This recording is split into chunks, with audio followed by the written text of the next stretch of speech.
Cadence record.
Cadence record.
spicing up seafood and grill when I say they got some of the best fish in Dallas. Y'all gotta come over there and check them out, man. Listen, when I say I ate some of this fish and I had to come back, I come back and hey, they hooked it up. Tell them what we got over here. Woo, man, we got something rock and rolling for you. Come on, Ollie. Come get this fish. Great fish. We got some good, great salmon. We got some great stuff for you, so come on down. What we got? What we got? Tell them. We got the daiquiri, Okay. the Kool-Aid, we got the cake natties, the desserts, chicken salads. Hey, everything here is made fresh to order. What did I say up there? Made fresh to order. Let's go.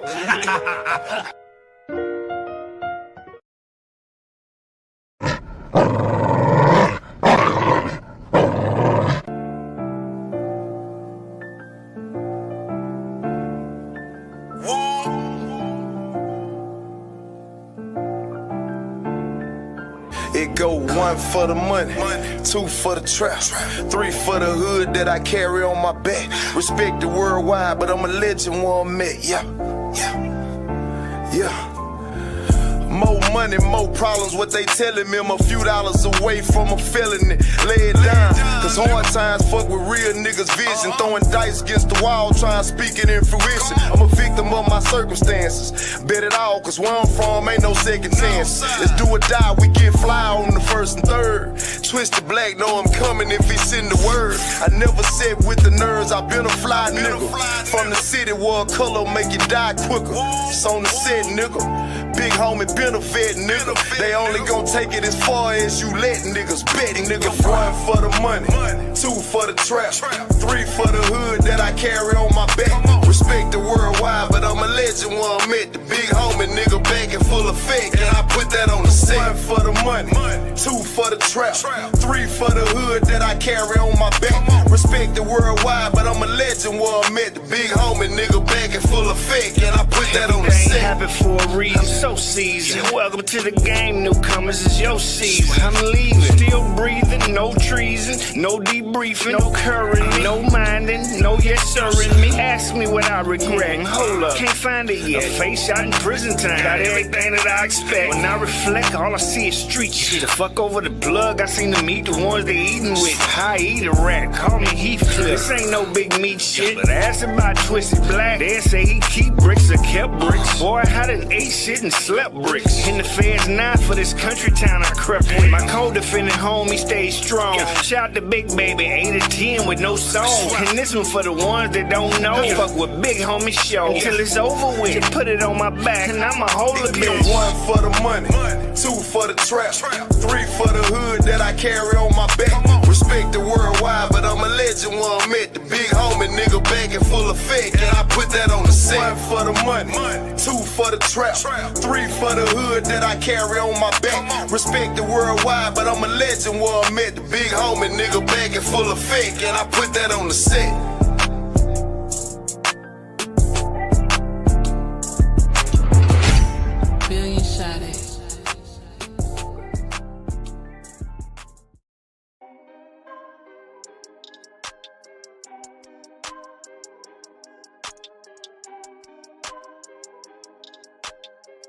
Microphone check 2 1 2 coming through. Yes, sir. Man, nigga late, can't even tell the time.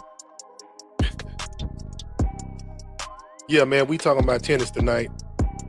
You know what I'm saying? I appreciate anybody staying up late. But you know, hey, man, school out, and you ain't got nothing else to do. You know what I'm saying? But yeah, we gonna cover tennis tonight, man.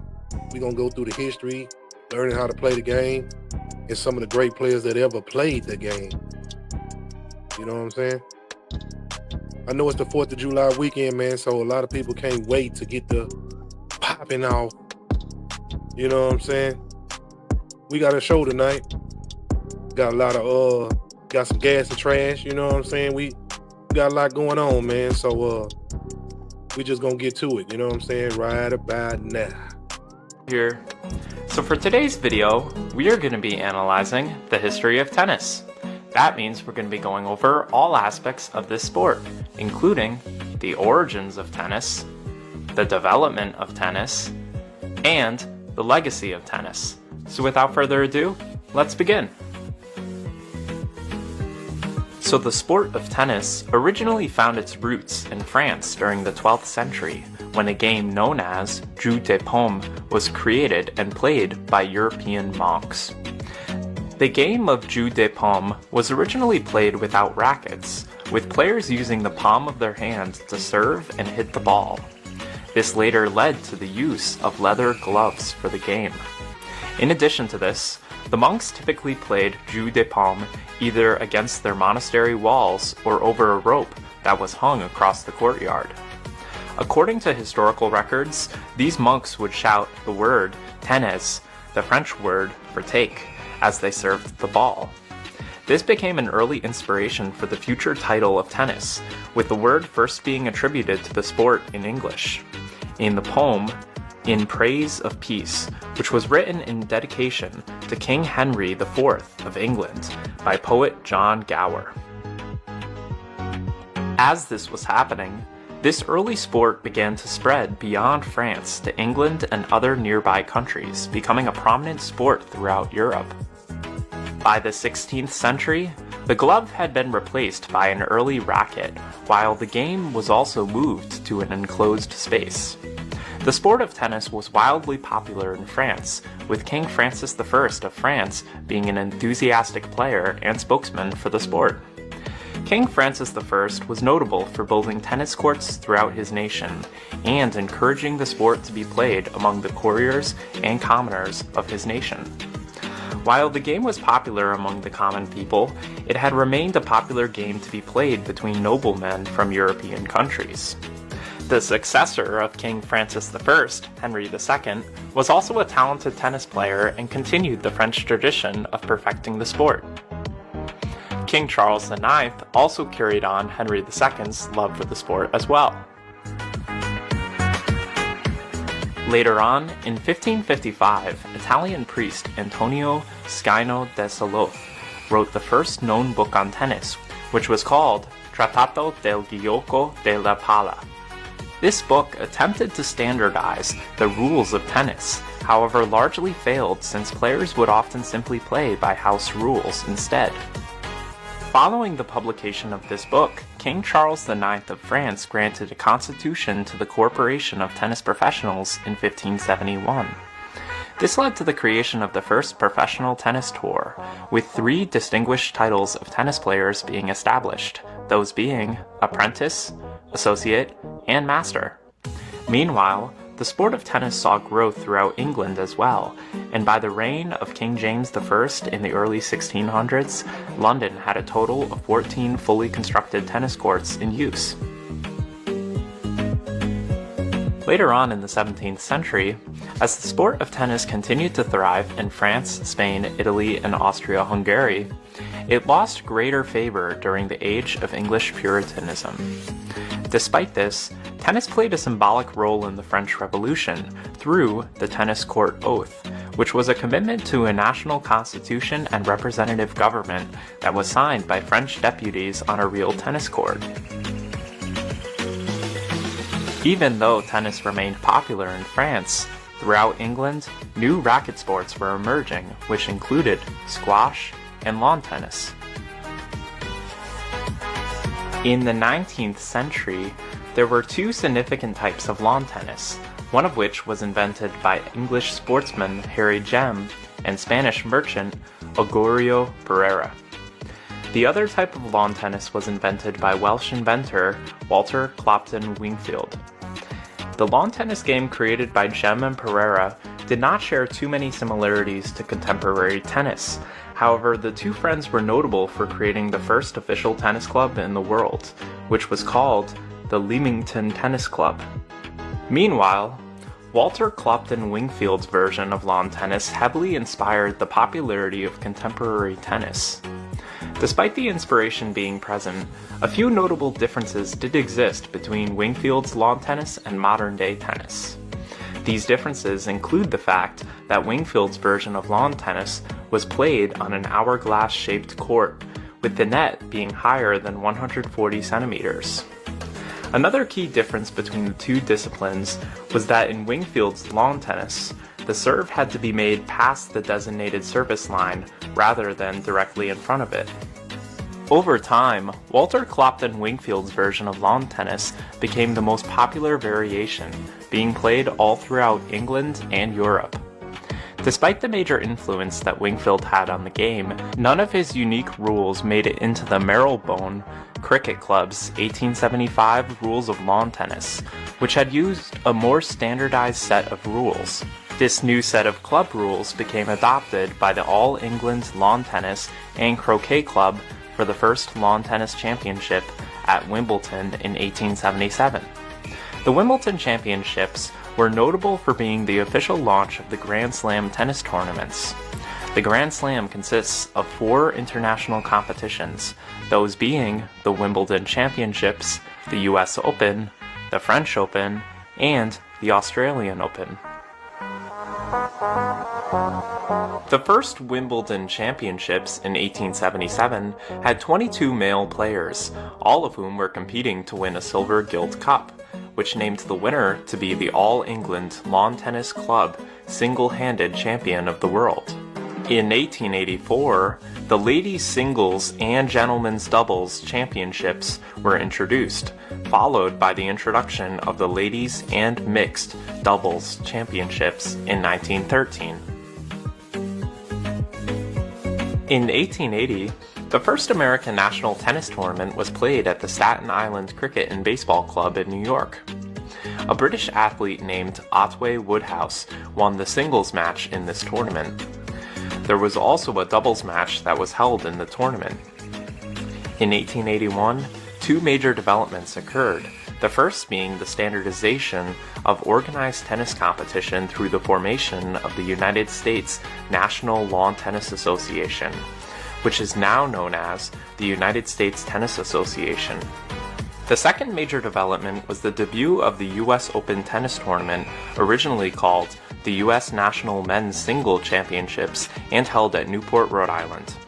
The US National Women's Single Championships were later held in 1887 in Philadelphia, Pennsylvania as well. In the 1890s, an alternative surface to grass began to be used for tennis matches. This surface was made from crushed roof tiles and formed a clay-like surface, which is used today as the ground surface at many international tennis tournament courts, such as the one at Stade Roland Garros, where the French Open is currently held. As this was happening, the first French Open, known as the Championnat de France International de Tennis, was held in 1891. This tournament was officially recognized as an official Grand Slam tournament in 1925, solidifying its highly influential role in international competitive tennis. In 1898, Harvard University tennis player Dwight F. Davis created a tennis tournament in which the United States would compete against Great Britain. This tournament became known as the International Lawn Tennis Challenge. The first match of the tournament was held in Boston, Massachusetts in 1900. The American team which Davis played on had a surprising victory against the British team by winning the first 3 matches. By 1905, the tournament grew to include other countries such as Belgium, Austria, France, and a combined team consisting of Australia and New Zealand. After the death of Dwight F. Davis in 1945, the International Lawn Tennis Challenge was renamed the Davis Cup in honor of founding visionary Dwight F. Davis. The final Grand Slam tennis tournament was the Australian Open, which was first played in 1905 under the title of the Australasian Championships. Due to the geographic isolation of the Australian continent, this tournament did not have top tennis players originally competing in the games. These attendance problems eventually disappeared since the tournament moved to Melbourne Park in 1988, gaining the popularity and recognition that the other Grand Slam tennis tournaments hold. The 1900s also saw substantial growth for women's tennis as well. The Federation Cup originally emerged as an idea for a national tennis tournament for women that was proposed by American tennis athlete Hazel Hotchkiss Whiteman. After facing challenges securing funding, Whiteman donated a trophy to the tournament that would become known as the Whiteman Cup. This trophy was awarded to the winner of an annual match between the two strongest women's tennis nations of that era, those being the United States and Great Britain.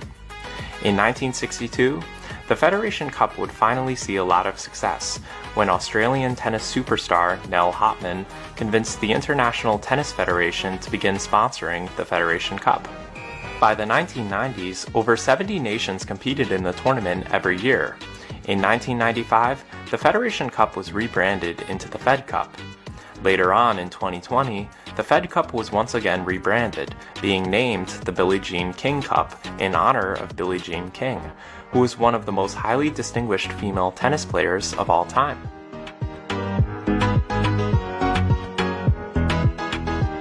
It is important to note that the 1960s marked a time in which the amateur tournaments and professional tournaments were separate tours. Rod Laver and Ken Rosewall were two of the main players in professional tournaments at this time. In 1968, the decision was made to combine the professional and amateur tours, creating an open era of tennis. This meant that all players, both amateur and professional, were allowed to compete in the Grand Slam tennis tournaments. This decision was largely seen as one of the most pivotal moments in the history of the sport. A little while later in 1970, the tiebreaker stipulation was added to the tennis rules and regulations. 2 years later, in 1972, the Association of Tennis Professionals, or the ATP, was formed. This led to professional men's and women's tennis players from all around the world being assigned worldwide rankings based on their placement in different tennis tournaments and competitions throughout the world.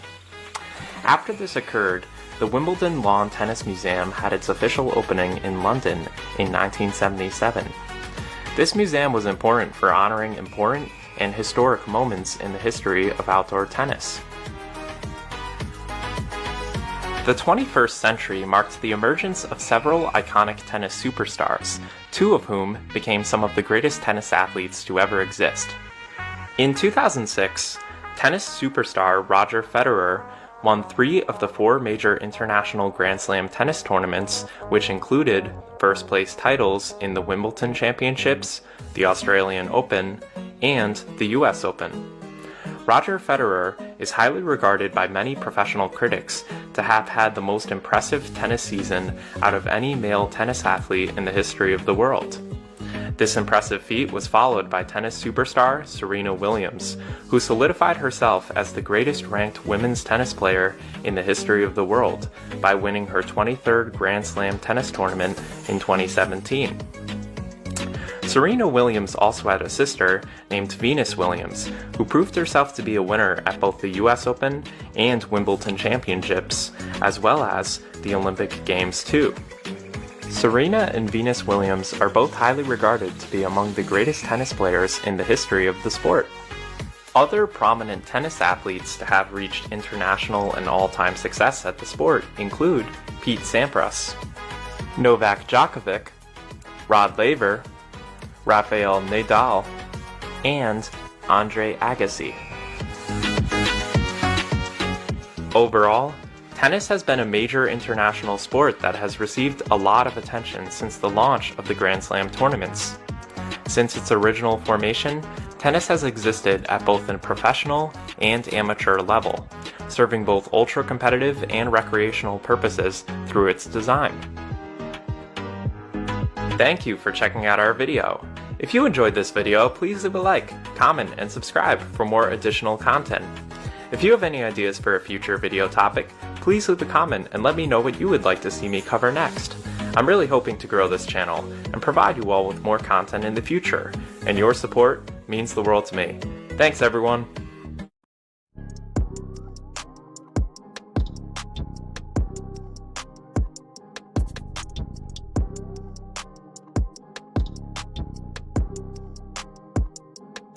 Yes, man, and there you have some of the history of tennis. And it also touched on some of the greatest players and how it got started, man. You know, 1800s, man, a lot of sports was pretty much acclimated, created at that time. So, man, I'm learning something myself as I'm watching this, you know what I'm saying? But let's jump into a small commercial break. You know what I'm saying? No, we got to pay a couple of bills.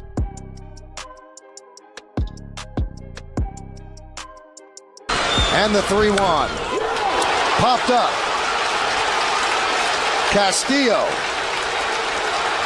Dropped the ball. He dropped the ball. Here comes Teixeira. And the Yankees win. Oh, my goodness. He dropped the ball. What an ending.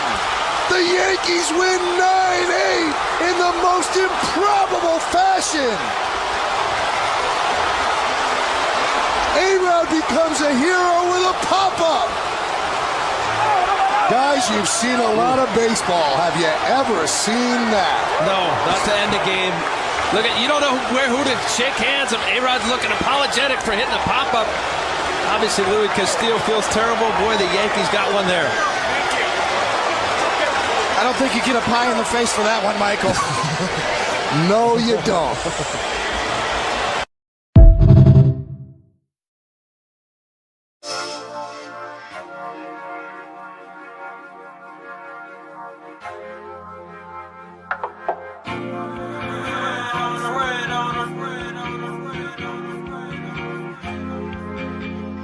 Who the hell told you you was gonna speak to a player like that and that shit aight? Who the hell told you it's gonna be a week that's all about you and that shit aight? Who the hell told you that I get sleep? I be chasing that bag all day, all night. You know how many daughters I got? You know how many orders I got? Girl, get your life. I'm gon' do this. I'ma do less, cause I don't do stress.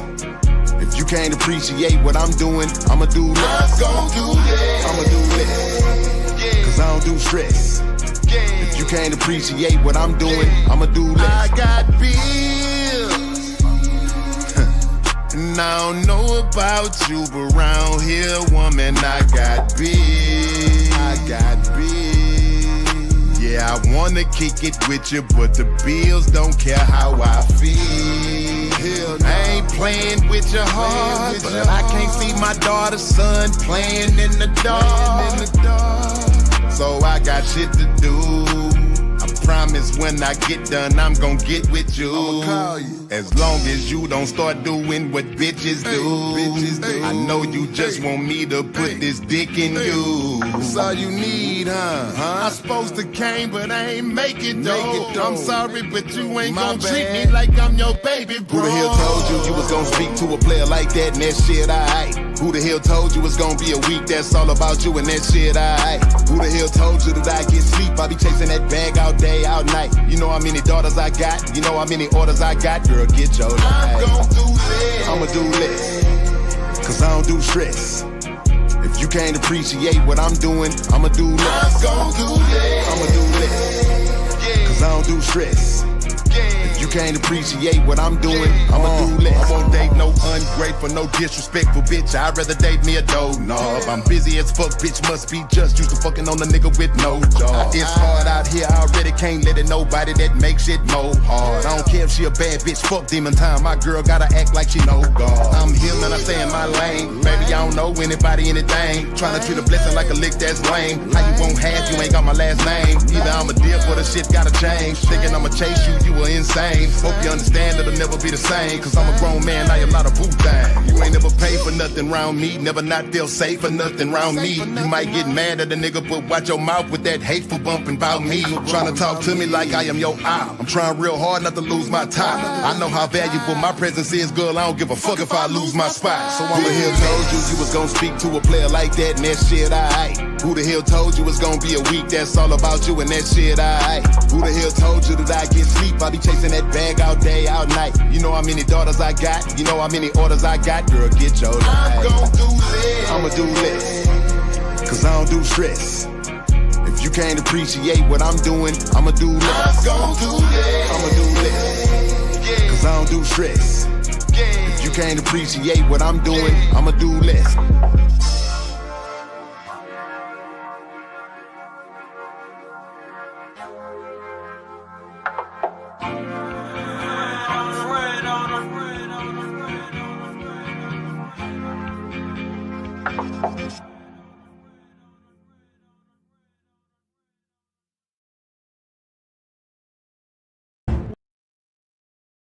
When fans hear the name Claressa Shields, they should think of the greatest woman of all time. The best, undefeated, unstoppable, undeniable. Lonnie Daniels' skills do not compare to mine. I'm too fast. I'm too strong. I'm too great for Lonnie. And she's gonna find that out July 26th. I'm gonna make her look like an amateur. July 26th, fans are gonna witness me putting a hurting on Lonnie Daniels. You're gonna witness a grown woman crying and quitting and giving up. The best, the only undefeated world champion. Undisputed. I already told her team, work on her defense, do her push-ups, eat her Wheaties. She gonna need it. Beating a two-time world champion and knocking her out will definitely add more to my legacy. All of my walkouts have been legendary, from Cash Doll to Dage Loaf to Papoose. Now this fight we got the boss, Rick Ross, walking me out. And who better to walk out a boss than another boss? July 26th in Detroit at Little Caesars Arena. Come see me get down.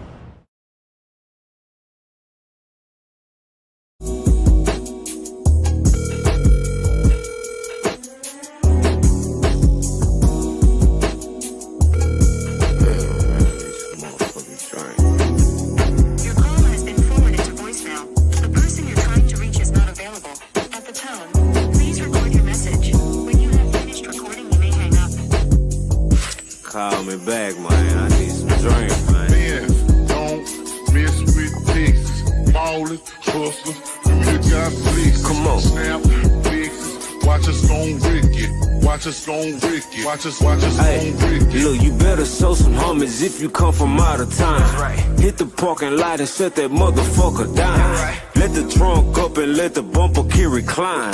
This is what we mean when we poppin' trunks around. It's big spill, baby, spittin' number country grammar. Shout out to them boys riding slab in Louisiana. Tucking deuces to them boys gripping grain in Alabama. I just grabbed a phone, finna fuck me up a founder. The bottom of the map, you know we got the cheapest ticket. Pouring up a double cup, pulling out a Frenchie. Could've went Louis, but I'm dope boy Dickies. Could've bought a Bentley, rather put it in a Rivian. Come on, don't mess with Texas. Ballin', hustle, you got flicks. Snap, fixes. Watch us gon' Rick it. Okay. Watch us gon' Rick it. That's right. Watch us gon' Rick it. I see it. Man, don't mess with Texas. That's right. Ballin', hustle, Do your got job. flicks. Snap, H-Time legend in here one time. Watch us gon' BP, what up? Watch us Hey, check it out. gon' Rick it. They better get the message. Lone Star, Texas. Running lights reckless. Squashing all plexus. H-Town ambassador. Chrome spoke traveler. Sliding real hard with a yellow bone passenger. All glass when I'm riding on a hater. An interstate skater. That's all about his paper. Baller, hustler, Benz or Lexus. I pull up looking good cause them bad hoes expect it. Watch a player record on call. 84s crawl as soon as the screen fall.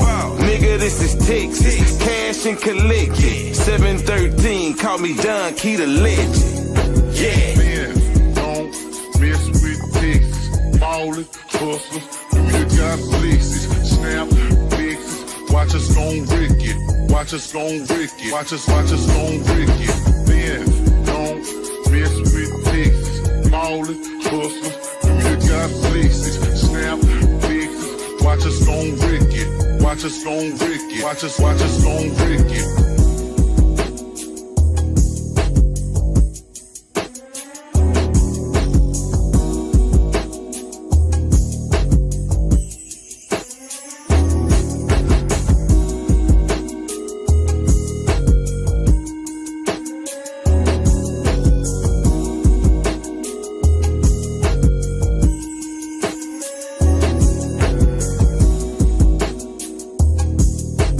Southern flavor music.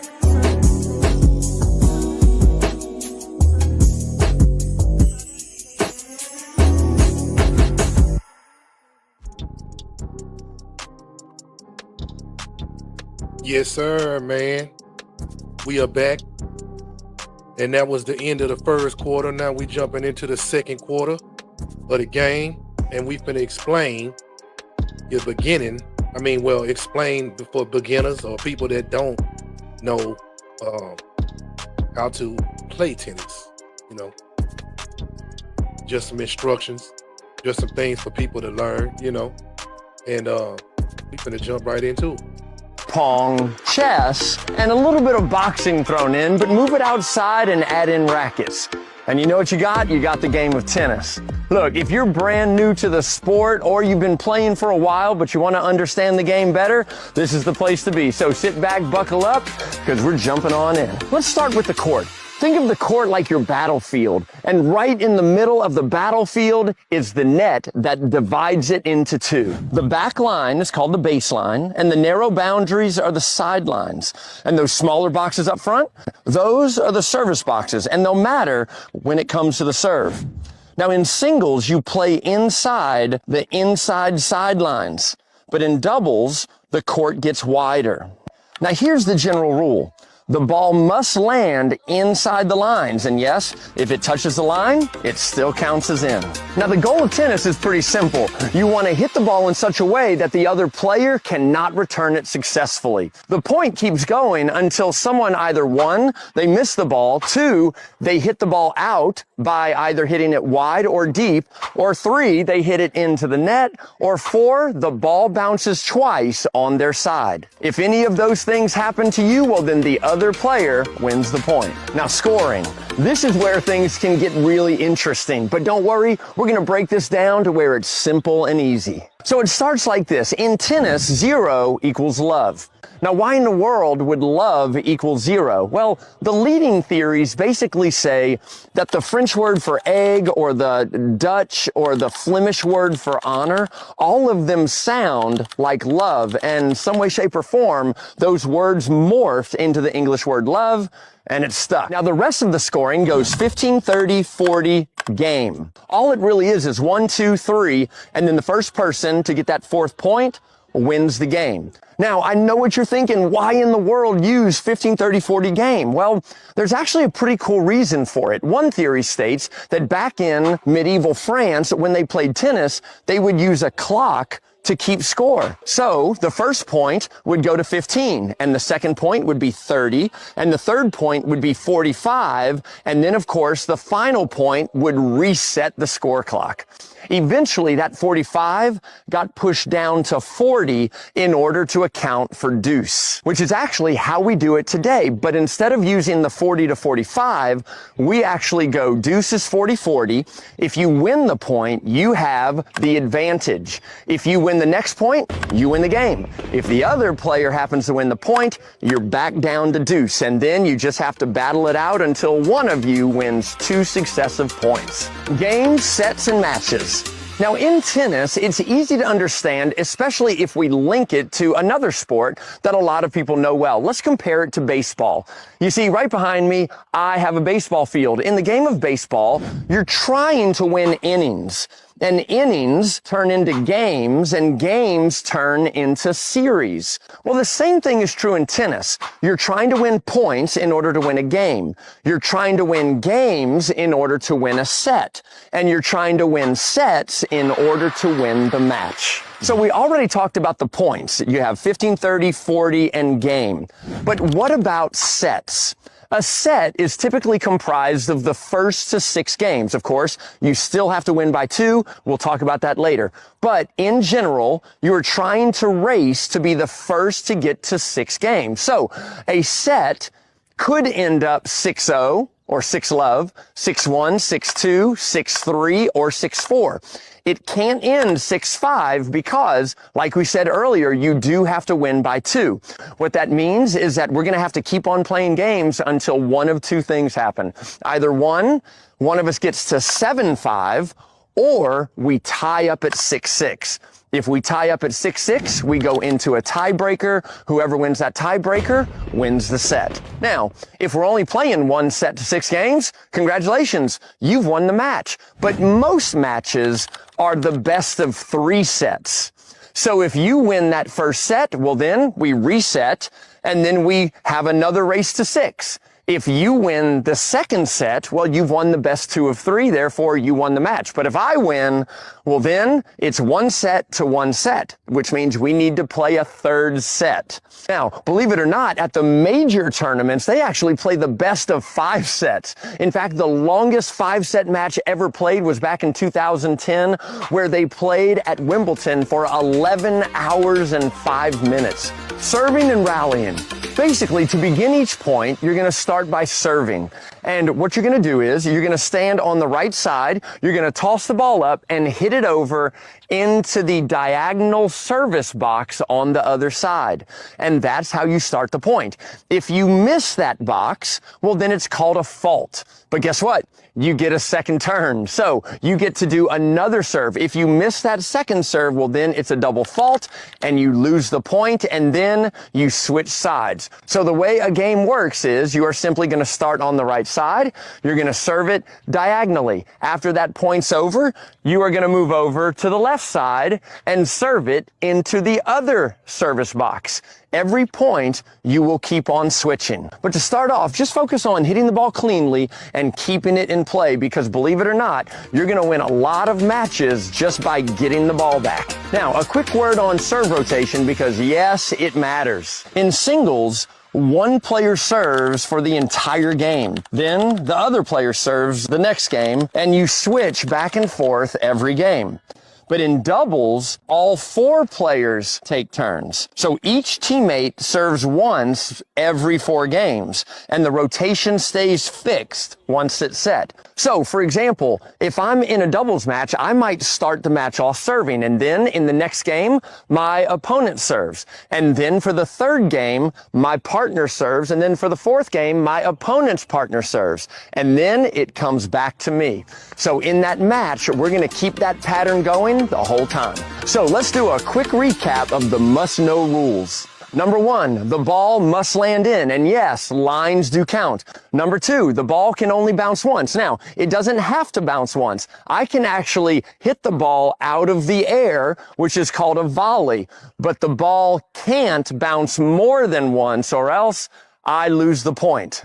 Number 3, I cannot make contact with the net. If I hit the ball and then my racket touches the net, then I lose the point. Also, here's a big one. I cannot make contact with the ball over the net. I can hit it on my side and then the racket path go over, as long as I don't touch the net. But if I make contact over the net, well, then I lose the point. Also, it is worth mentioning the racket has to be in your hand at the point of contact, so there's no throwing your racket at the tennis ball. And lastly, and this one's really funny because I see it happen relatively frequently, if the ball's coming over the net and it hits me before it hits the ground, it is the opponent's point. I see this play out. Sometimes the opponent hits a ball that's so far out, and then the other player catches it before it actually hits the ground. Guess what? That is their point. If the ball's coming for you and it hasn't yet touched the ground, get out of the way, let it hit out, or else you're going to lose that point.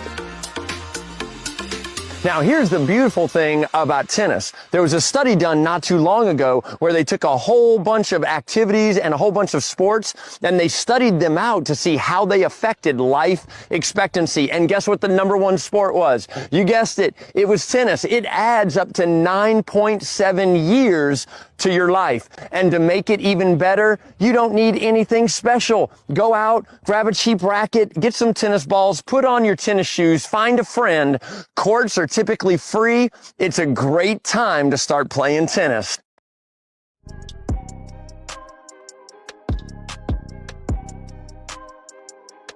Yeah, man, and that was some instructions on how to play the game, you know. So if you want to go out there and serve them up, you know what I'm saying? You can. You just figured it out, just learn. But there's more. Believe me, there is more to it than just that. There is actually more, and we're gonna play it right now. There are just 8 phases to hitting with world-class technique. And in this video, we're gonna cover all 8 phases, the common mistakes you're probably making, exactly how to fix it. So by the end, your forehand is gonna have way more power. You're gonna have those effortless sensations and that confidence knowing you're playing with world-class technique. I spent the past 14 years mastering this framework. It's what players travel from all around the world to come work with me on, and you're gonna master it by the end of this video. So let's dive in to phase number 1. Have you ever felt slow or late to get to the ball in your forehand?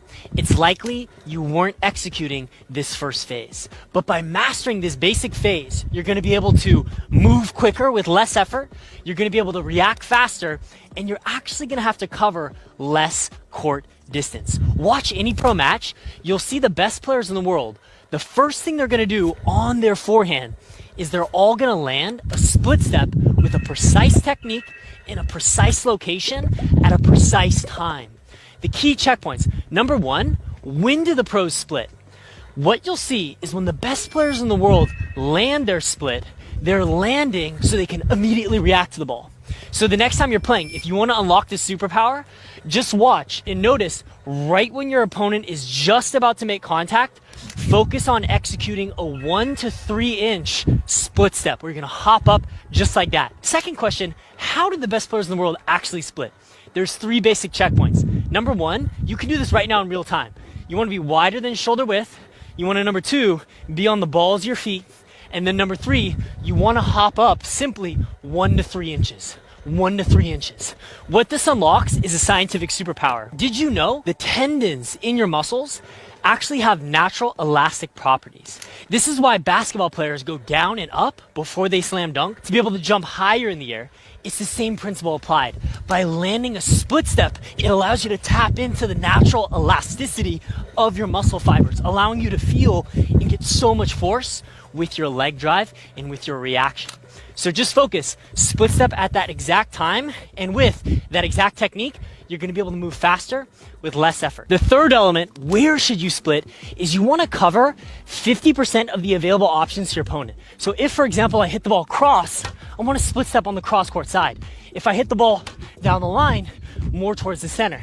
Cross court, gonna split on the cross side, but if I'm coming in the net, I'm actually gonna split so I cover 50% of my opponent's available options. When you're at the baseline, mirror your opponent. When you're at the net, cover that exact same side, and you're gonna be splitting in a world-class location. Now we've covered the split step, let's go into phase number 2 to give you that world-class forehand technique. If you've ever felt like you got tired quickly when playing or in a match, you're gonna love this second phase. Where now we've mastered the split, the second question is, how do the pros use their feet to get to the ball extremely quickly? Wouldn't it be amazing to feel what it's like to be like Roger Federer or Carlos Alcaraz, where they can move such large distances while seeming to do it so effortlessly? This was something I struggled with, and when I learned these 2 basic principles, it completely transformed my own experience, where now I can move so quickly, covering so much distance while barely even trying. The core mistake that most players make is they don't adjust the size of their steps to the size of the distance that they're covering. If we assess any top player in the world, when they cover large distances, you'll see that after they split, they will usually rotate their hips and take a cross step like that, as though they were simply sprinting to go to a position. The common mistake that a lot of players make is rather than rotating their entire body and moving to be able to sprint to a shot, what they'll do is oftentimes after their split, they'll keep their body facing and they'll shuffle to the side. The challenge is biomechanically, your feet can't run that fast running to the side. Just imagine trying to run from a tiger. If you were trying to run from a tiger like this, you're probably gonna get eaten. But if you're in that sprinting position, you're using the optimal running biomechanics, you're gonna be able to react quicker. So just remember, when you're covering large distances, focus on taking larger running steps. When you then get closer to the ball, or you're covering less distance, focus on taking smaller shuffle steps. The basic principle, big steps for big distances, and you'll master world-class to phase number 3. If you've ever felt frustrated because you were late, jammed, or overall tight on your forehand, this phase is going to transform everything for you.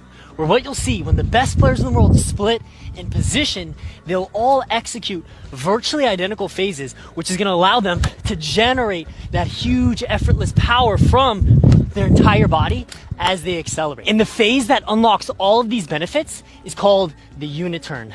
The key checkpoints you want to focus on in your next rally are right when your opponent hits the ball. Focus on getting your entire body rotated with your elbow back right away. So notice right after the ball comes, I'm gonna get set and I'm able to accelerate using the bigger muscles of my body going forward. Splitting, rotating, and driving aggressively. There's two primary checkpoints that we're gonna cover that I mentioned in the forehand transformation system, which you can learn by clicking the link in the description. Where the common mistake, number one, players will either not rotate their body fully or their elbow won't be positioned all the way back.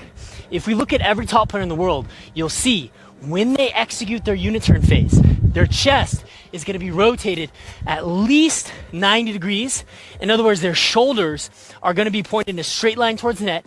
And number two, their right elbow is going to be positioned back to be approximately in line with the shoulders. This basic checkpoint allows you to fluidly drop your racket and accelerate using the bigger muscles of your body. When you're taking your racket back, focus on rotating your body 90 degrees and getting that elbow back, and it's gonna unlock that fluid, effortless power. Let's jump in to phase number 4. If you're struggling to create the wrist lag position or unlock that flip on your forehand to give you that effortless power, this phase is going to be a massive unlock for you. Where what we'll see when the best players in the world split, position, and finish with their uniturn phase, they will all achieve a virtually identical backswing phase. Whether you play with a straight arm or a bent arm, no matter what your style is, there are 3 crucial checkpoints that you must master in order to actually unlock that racket flip to get that massive spin. Number 1, you want to see that your right arm is in a straight line with your shoulders or roughly in line with the right hip. Number 2, you want to have the racket above the hand. To create the racket above the hand, you simply want to extend your wrist. This is called wrist extension. And then number 3, you want to have the racket oriented away from the body at least a 45-degree angle, just like that. What you do when you achieve those 3 checkpoints, it then allows the forward acceleration to create that counter lagging force in the racket. So just remember, if you want to play with world-class technique, just focus on achieving those 3 basic checkpoints with your backswing, and you can click the link in the description to get even more advanced drills. Let's dive in to the next phase. Understanding this phase could be the biggest transformation of this entire video, because when I first started playing tennis, I would step on the court, I would be really excited to swing with my forehand, but when I made contact or when I tried to swing hard, all of a sudden I got tight, I got tense, and it would feel really bad, and my balls would often just sail along or drop in the net. But by mastering this one crucial concept of understanding how exactly to modify and focus with my swing, transformed everything. Where what we'll see when the pros split, position, uniturn, and backswing, they're all going to accelerate in a very similar fashion.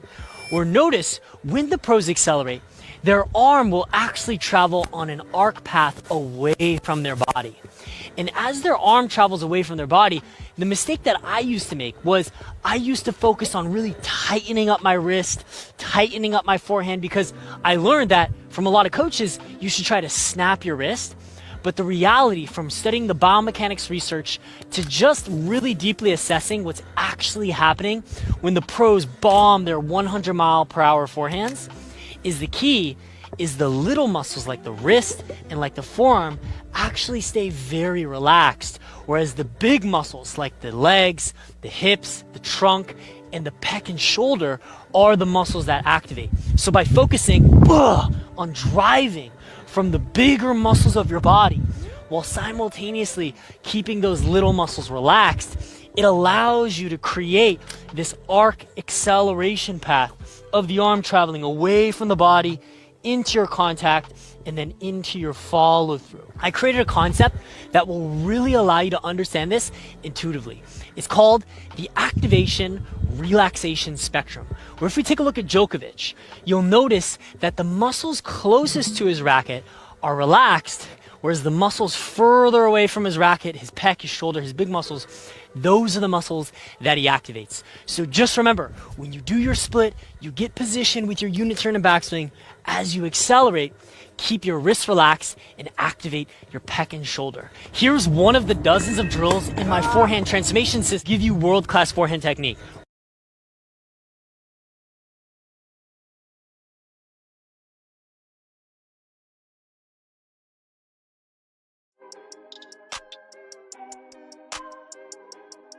And yeah, man, we gotta split it in half, you know what I'm saying? Because we gotta go to a commercial break, man. You know, we can't just give it to you all at once, you know how that go, man. You gotta give them a little bit at a time, you know what I'm saying? So we about to go into a commercial break real quick. You know how it is, man. We gotta pay some bills, man. You know how it go. We have seen Dak Prescott put up near MVP production, and I would even argue should have been MVP back in 2023. But he also wasn't as good last year. The injury at the end of the year obviously was a factor, but he wasn't playing up to his normal standards in 2024. In fact, I was more concerned about the 2024 performance than I was the 2022 performance, because those interceptions last year were him trying to do too much. It wasn't the receiver's fault the same way it really was in 2022. There were issues in 2024 that were Dak's fault. I think the offensive play calling was an issue, but he didn't play well enough. Staying healthy is also a pretty massive component in this entire conversation. Look, Dak Prescott is the highly paid quarterback, the highest paid quarterback for probably at least one more cycle. We'll see if that changes with Lamar Jackson doing for a new deal too. But there's no one more important to this Cowboys team from an individual perspective than the quarterback. Retro, you filmed this?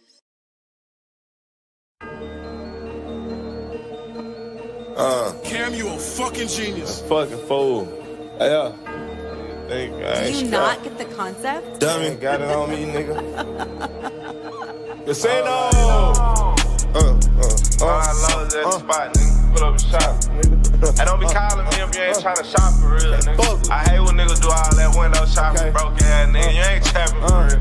I know what the chopping Slanging these bow, nigga, buy like Joe. I was 16, that block got it pump. You can smell keys on you walking the breezeway. Fresh out the boat, get the loaf from Enrique. 750 bow right on side of the freeway. Threw out my bleak and went on high speed chain. Walked down the court, blew a kiss at the DA. Lit up my wood, not hot in the sea. All the internet snitching on saying got me in the trash. Shit fucking my head up. I don't got time to beep, I wanna go back and forth over tweet. That be fucking the bread up. Wake up out of my sleep, cut your hiccup. They gon' have to sneak down, wanna go head up. He be cuffing, he loving, he free. I be dogging, he bitch, I piss one leg up. I been told the casino, the one had the key to the street. Now them folks tryna bet up. Heard he try to run down on me, he must not notice that how the last nigga got wet up. I blink a bit down, she come acting too fishy, I so I can see through a setup. These folks tryna cheat me up at my position, they can't stand to see me ahead of. These niggas putting bloggers all off in the business, now they tryna paint a whole narrative. I been focused on God tryna stack this shit up with my kidney, you know that's imperative. They been knew that CJ was a star for the diamonds and money was known around America. I got reason that my swag go to pour only for a bad bitch that things like Erica. Slanging these bow, nigga, buy like Joe. I was 16, that block got it pump. You can smell keys on you walking the breezeway. Fresh out the boat, get the loaf from Enrique. 750 bow right on side of the freeway. Threw out my blick and went on high speed chain. Walked down the court, blew a kiss at the DA. Lit up my wood, not hot in the sea. All the internet snitching on saying got me in the trash. Shit fucking my head up. I don't got time to beep, I wanna go back and forth over tweet. That be fucking the bread up. Wake up out of my sleep, cut your hiccup. They gon' have to sneak down, wanna go head up. He be cuffing, he loving, he free. I be dogging, he bitch, I piss one leg up.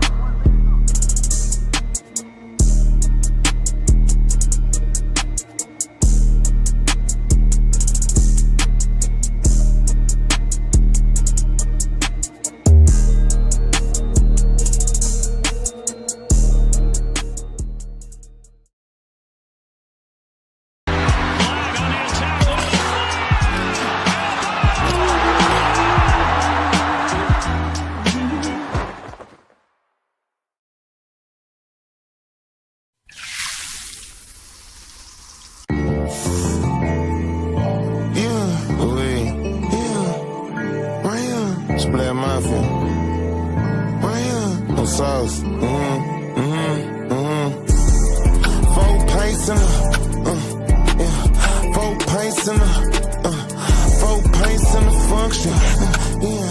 4 pints in the, yeah. 4 pints in the function. Caution on my jeans, I ain't doing no construction. She paid me 5 G's for the hunting. Flight overseas to believe that ain't nothing. Yeah,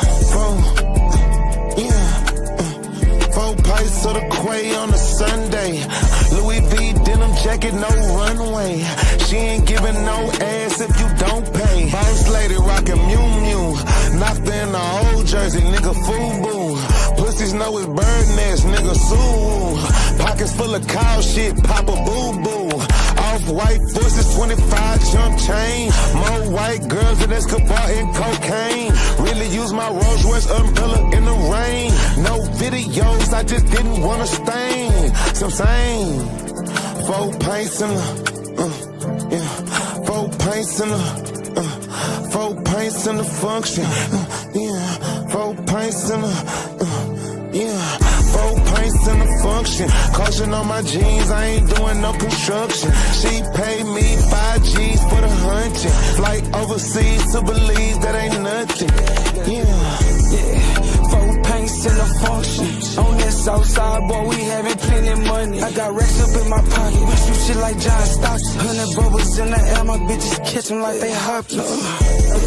Splat Mafia, they don't play with us. Thumbing through these 100, these whole tricks be give me paper clips. Really have emotion. I got the trap going off, no joking. Y'all trying to raid our spot right now, cause we got the packs and the hoes came from Oakland. Yo, swinging, trap jumping, springing. I just fucked this hoe 4 different ways, this hoe a demon. She like, Pop, you got me creaming. I just pulled a 4 up in the, got me leaning. I just poured another pint of Quake and got on mud. I'm having spillers all around the state of Texas, cause they love. I get her close and then I tap it. For Drake's up in his cage. Go outside and then I creep up from behind. Yeah, imagine that. Them niggas ain't having reds, Capricorn chapter. Taking selfies with your bleed, but it's okay, we know you not gon' shoot. How about finna walk? I need this top, I cannot call it. Not a shooter, not a spiller, not a killer, nigga, not a gun. Ain't never touched a soul hiding in a house until we pluck his brum. In Louis V, sliding through the valley, nigga, cop a slot. A fine thick bitch, when I hit her, she drop to a tongue and play the fish. A nigga got me putting up the Papados. 4 pints in the, yeah. 4 pints in the, 4 pints in the function, yeah. 4 pints in the, yeah. 4 pints in the function. Caution on my jeans, I ain't doing no construction. She paid me 5 G's for the hunting. Flight overseas to believe that ain't nothing, yeah. 4 pints in the, yeah. 4 pints in the, 4 pints in the function, yeah.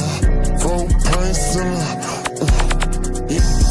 4 pints in the function. Caution on my jeans, I ain't doing no construction. She paid 5 G's for the hunt. Flight TC to believe that ain't nothing, yeah.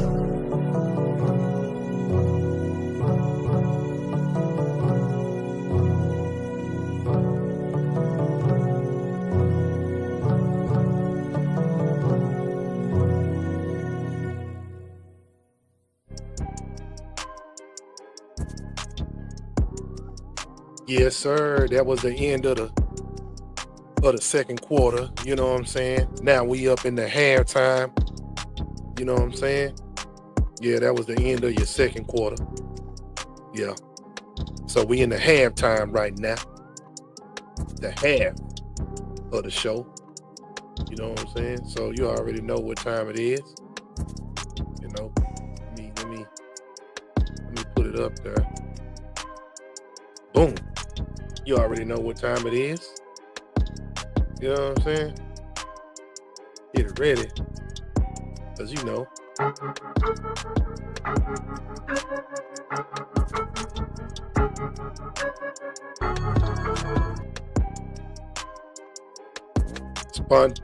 Sponsored, brought to you by the Lounge DFW. You know what I'm saying? Gas or trash. Like I say, man, you can leave trash emoji in the comment or the gas emoji in the comment. You know what I'm saying? If you like the videos or not. Now, we got 3 videos tonight. Well, really, we got 3 videos and 2 songs. So we got a little stretch for y'all. I stretched it on, you know, stretched the halftime show a little bit for y'all, you know. So we gonna start with the songs, man. First, you know what I'm saying? We gonna play a Gas Your Trash song. Let me see what's going on. Hold on, let me put this up here real quick so y'all can see what's going on with this. Work with me. Oh shoot, that's the wrong one. God dang. Got to be more careful. Where is it at? Oh, there it is right there. Boom. Y'all can, you know, send a cash out, man. It can help, man. $1 or something, you know what I'm saying? Just it's on the screen, you know what I mean? Just you send a cash out, you know, cash out me, or not me, but the lounge, DFW. You can cash out, you know, send something, man. Bless the plate, you know what I'm saying? Bless the offering, you know. But we gonna play the song first. You know what I'm saying? We're gonna play a song first. So y'all just bear with me, man. Just bear with me. You know, this part is a little bit new, so it takes a little time. You know what I'm saying? But we gonna play the song first. Let me get this on the screen. The name of the song. The name of the song. Cufflinks. You know what I'm saying? Twice the Game, Hakeem Ali. You know what I'm saying? If you don't know who Twice the Game is, you will eventually find out. If you don't know who Hakeem, I don't know what to tell you. But if you don't know, you will. You know what I'm saying? So we play the song now. They probably played the song last night. So those of y'all fell asleep last night on it, we about to wake you up.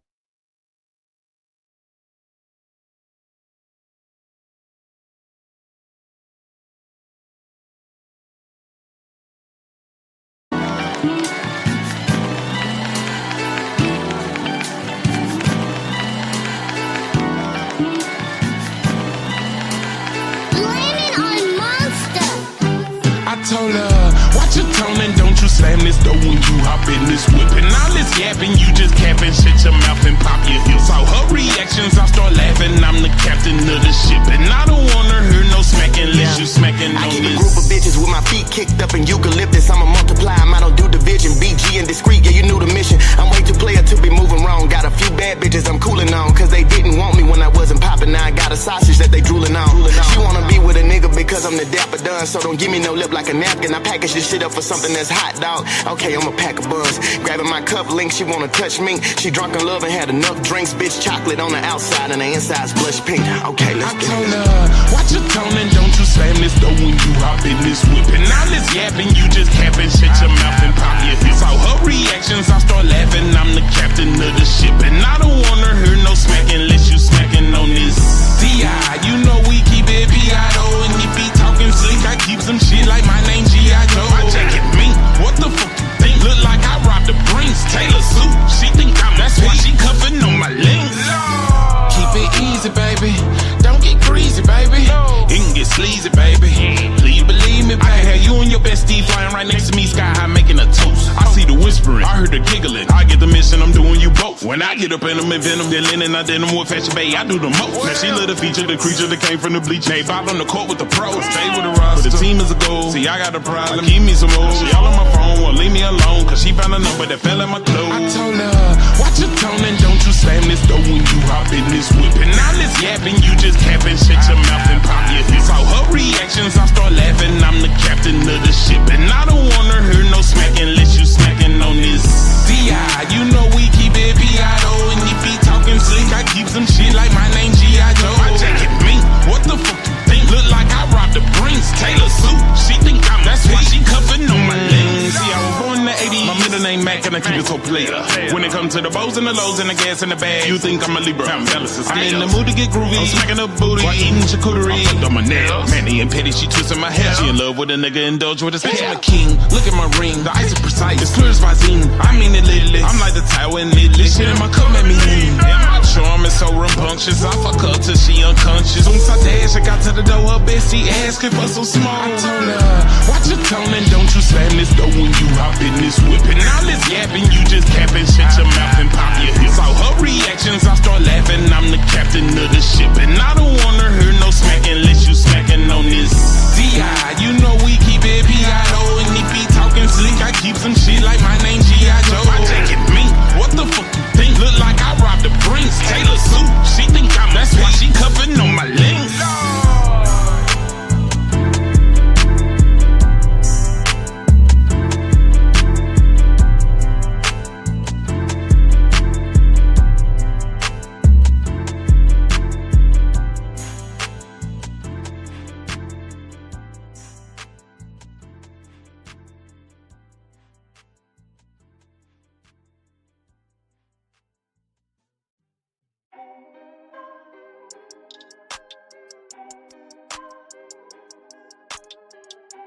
Yeah, man.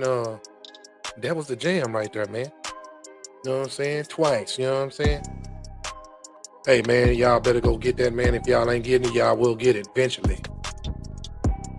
But yeah, just put in the comments, gas or trash.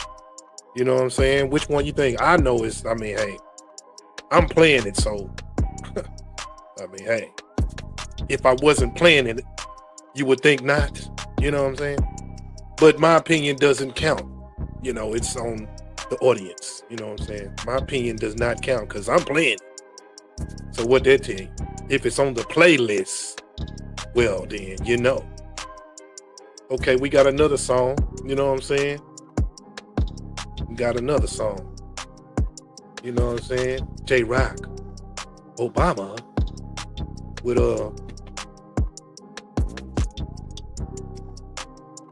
Shot Glass. You know what I'm saying? So we about to play that song real quick.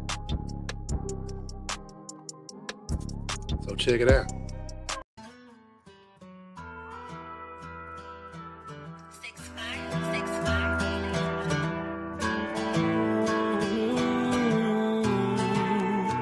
Walk around with a broken heart and a bus pass. Spent it all at the bar, hard, yeah. Walk around with a broken heart, $50 and a bus pass. I spent it all at the bar. I was pouring out my heart in the bartender ass. Have you ever found love at the bottom of a shot glass? Oh, I can't say that I have, but I miss what I had now. Trying to find love. Came back to an empty house with a letter right by the door. And it says, since you can't change your ways, then baby I gotta go. Now how am I supposed to live without the woman that keep me strong? And I know I can't keep my sanity if I can't keep you home. So I went to my favorite bar and I told her keep pouring fire. She said, sir, if you're looking for love, you won't find it at the bottom of that glass. Walk around with a broken heart, $50 and a bus pass. I spent it all at the bar. I was pouring out my heart in the bartender ass. Have you ever found love at the bottom of a shot glass? Oh, I can't say that I have, but I miss what I had now. Trying to find love at the bottom of a shot glass. Whiskey followed up by margarita. Had a long day of work. She picked a fine time to leave. And I've been breaking my back, stretching my knees, trying to please. And I will do anything that I need to try to keep on hit the highway. 35 South going my way. Been drinking on this bottle since Friday. Fucked up, it's my way.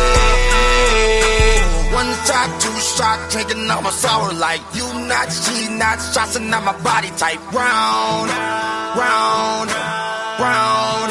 It's gonna get me walk around with a broken heart, $50 and a bus pass. I spent it all at the bar. of a shot glass.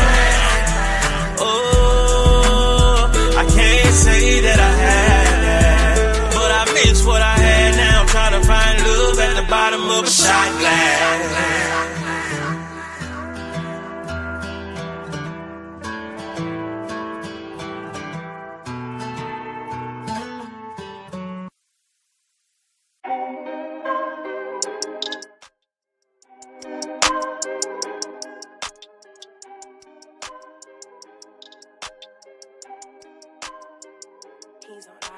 Yeah, man.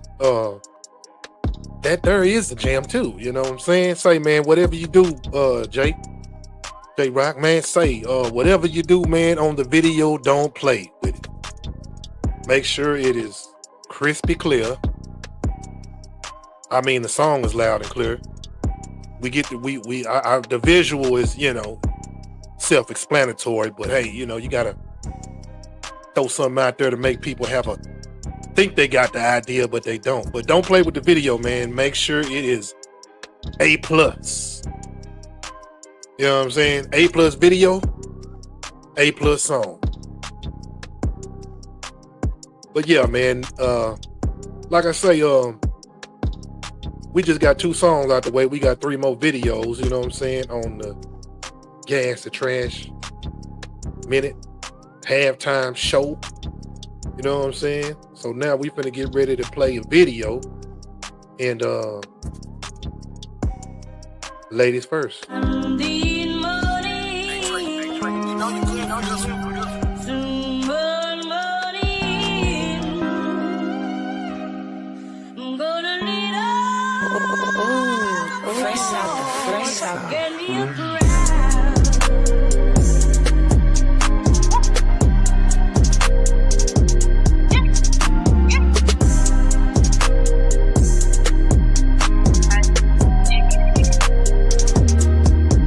Man, damn, I've been hurt for a little minute. That struggle I live ain't gone, cause I'm still living. Can't keep a job, but I'm still living. Been behind on the bills, but I'm still giving. Man, I come from the gutter, the bottom, way under the track when I speak through on they business. What a party, old people be snake system. And the ones that you love send the death wishes. No, I ain't had the clothes on my back, nor the shoes on my feet to go stomp with the big dogs. Back then, they would bully a bitch, so I had to throw balls just to show them a bitch raw. No, we ain't had the money to turn on the water. Took baths with a bucket and washcloth. Life been so up and down like a seesaw.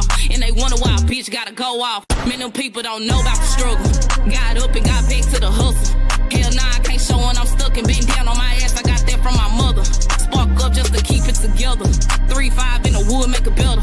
Man, I had to just pray just to keep up the fight. You can never train me like the weather. Man, them people don't know about the struggle. Got up and got back to the hustle. Hell nah, I can't show when I'm stuck and been down on my ass. I got that from my mother. Spark up just to keep it together. 3-5 in the wood, make it better. Man, I had to just pray just to keep up the faith. You can never change me like the weather. All of this shit, do it once. I can't get to the paper for the business I need to. Keep doing this music, but people don't listen. Trying to see what the fuck am I gon' do. Gotta stay in the mix and I keep showing face. Put aside all the crying I did do.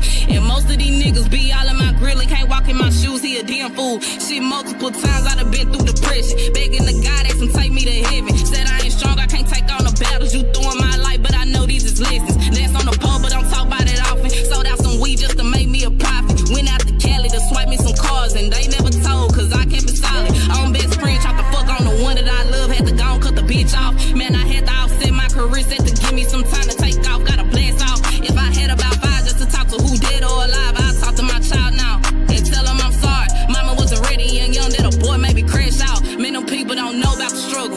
Got up and got back to the hustle. Hell nah, I can't show when I'm stuck and been down on my ass. I got that from my mother. Spark up just to keep it together. 3-5 in the wood, make it better. Man, I had to just pray just to keep up the fight. You can never change me like the weather. Man, them people don't know about the struggle. Got up and got back to the hustle. Hell nah, I can't show when I'm stuck and been down on my ass. I got that from my mother. Spark up just to keep it together. 3-5 in the wood, make it better. Man, I had to just pray just to keep up the faith. You can never change me like the weather. Kane.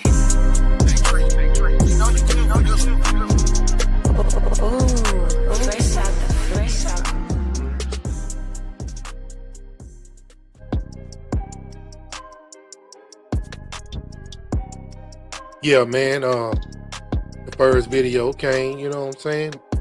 Kane music. you know. So we got 2 more to go on the Gas and Trash halftime show. And let's go.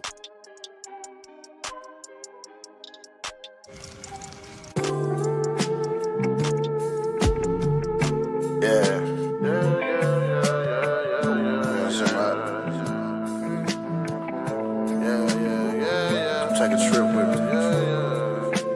Come out. I'm miles away.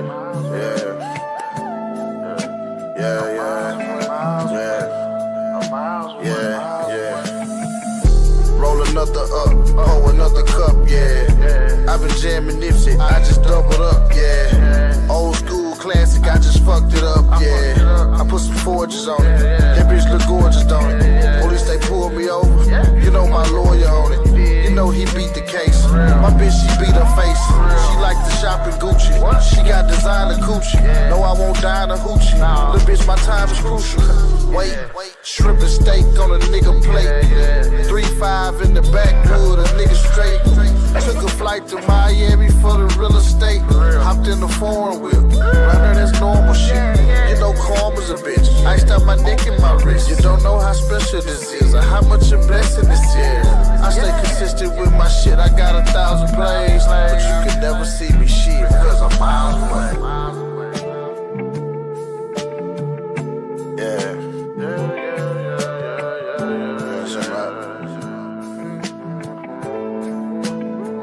Come take a trip with me. Come out. I'm miles away.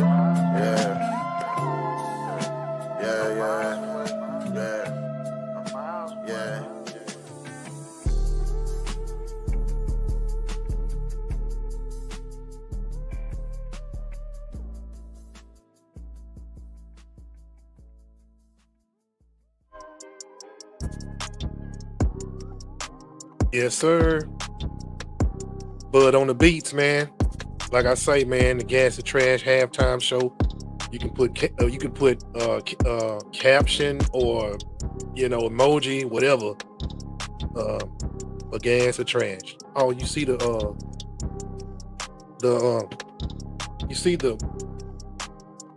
logo. I mean the Cash App on the screen, so y'all can bless it. You know what I mean? $1 or something. You know what I'm saying? I'm gonna say that every time, man. Till that ching ching or something, man. Something kicking in, man. You know what I'm saying? Hey, that's just. I mean, hey, it don't hurt, bro. But it's cool. As time go on, more content grows. The more shows, the more people, more viewers. Hey, man, that Cash App still gonna be up there, and it's gonna be a different, man. Sometimes the prices change.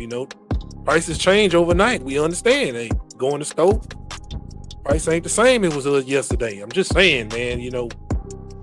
Things change. So, but we got one more video, man. Right now, I feel like being disrespectful right now. So, let's get into it. Smokey like can't send me this bullshit ass bumper. Broke ass bumper, just like this fucking can. Get this shit, man. Who took it off the car? It fell off the car. You look like you took it off yourself with them bare ass hands you got on your motherfucker. No, I didn't. You know why you so fucking evil? You was born like that. Man, I don't give a fuck. Put this fucking bumper back on my car. Watch what you're doing. You napping head, half ponytail, up ass, monkey flying monkey. Man, what the fuck snug at? Put this shit back on my fucking car. Get your ass back before I go get my spray, you bear. Hey, you better watch what you're doing with this motherfucking brag ass bumper. Dog Kane, we running the business. Man, fuck this nappy head ass bitch. Man, I don't give a fuck what you say. Somebody better come put this bitch back on my car. You better get them hands. What's up, Keisha, baby? What's going on? Fuck her nappy nappy head head ass. Plastic ass bumper and it fell off my fucking car in the middle of the interstate. I know that car raggedy, but I'm gonna get you right. I'm gonna get her a bumper. What color bumper you need, baby? White. White? All right. I need you to go to 115th Street, the building on the left, and tell them Snug sent you. What color bumper you need? White. All right. Tell them. And take a bath while you put it on my personal tab. Hey, man, you gotta be nice to her. You might get some pussy. I don't want no pussy. I want a food stamp. Well, if you be nice to the bitch, you might get a food stamp. You know the hoe got 13 kids. I want snacks. Man, you ain't gonna get no pussy like that, man. Fuck you. Nigga, fuck you. Hold up, fuck you. Nigga, fuck you. Hold up, fuck you. I say fuck you. Bitch, fuck you. Yeah, fuck you. Fuck you. Nigga, fuck you. Hold up, fuck you. Nigga, fuck you. Hold up, fuck you. I say fuck you. Bitch, fuck you. Yeah, fuck you. Fuck your mama, fuck your brother, fuck your baby, fuck who made it. Fuck your auntie, fuck your sister, fuck your cousin, I ain't crazy. Fuck your daddy, fuck your brothers, fuck your grandpa and his uncle. Nigga, fuck your baby mom. I get the chance that I'm gon' fuck her. Fuck your nanny, fuck your niece, fuck your sister, she a freak. We went to Glen Oaks High together. Ooh, that bitch could eat some meat. Fuck your pill-headed twin. Nigga, fuck your best friend. I got that pussy years ago, bitch, I been tryna fuck again. Fuck your family, fuck your grandma, and your bald-headed TT. Fuck your junk-ass uncle, always asking for a CD. Bitch, I feel like fuck the world, you niggas don't wanna see me. Fuck whoever who don't like, I'm rated R, you niggas PG. Fuck you, nigga, fuck you. Hold up, fuck you. Nigga, fuck you. Hold up, fuck you. I say fuck you. Bitch, fuck you. Yeah, fuck you. Fuck you. Nigga, fuck you. Hold up, fuck you. Nigga, fuck you. Hold up, fuck you.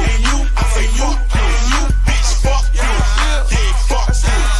A hoe said that you said that I'm scared, so I said that you dead and you dead and you dead. Got 5 hoes in a B&B, 3 black and 2 red. Had to pull one of them hoes out this bitch, cause she ain't even wanna get here. Riding around with an F and N, bullet gold with a tip red.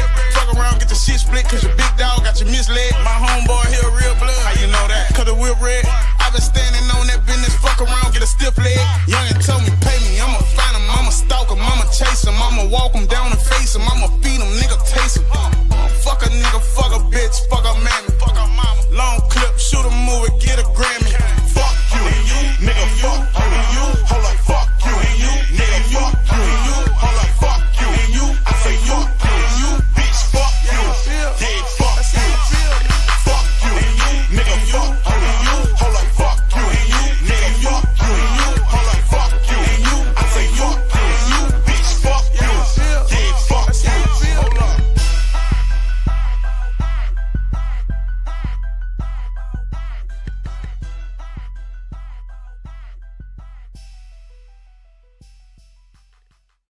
I can sell you this bitch for $2,500. You can get that bump old girl brought back. I'm gonna stay there for $500. What's that? But how I'm gonna put a Honda bumper on a Camaro, my nigga? You can pull it out. A Honda Camaro? Say, Kane, let me holler at you. I got the hook up on these new Sailor phones. This that new Motorola. That bitch ain't even dropped yet. You hear me? Man, what the fuck is? Hey, let me get an order of McDonald's fries. This nigga don't want to get no money. We gonna be the first niggas in the project with these niggas. All these get rich. We gonna get rich, nigga. This nigga don't want to get no money, man. Give my shit back, man. I'm saying, what we supposed to do with that? Man, this bitch gonna get us rich, nigga. What the fuck you mean? Just follow my lead. That's all I need you to do.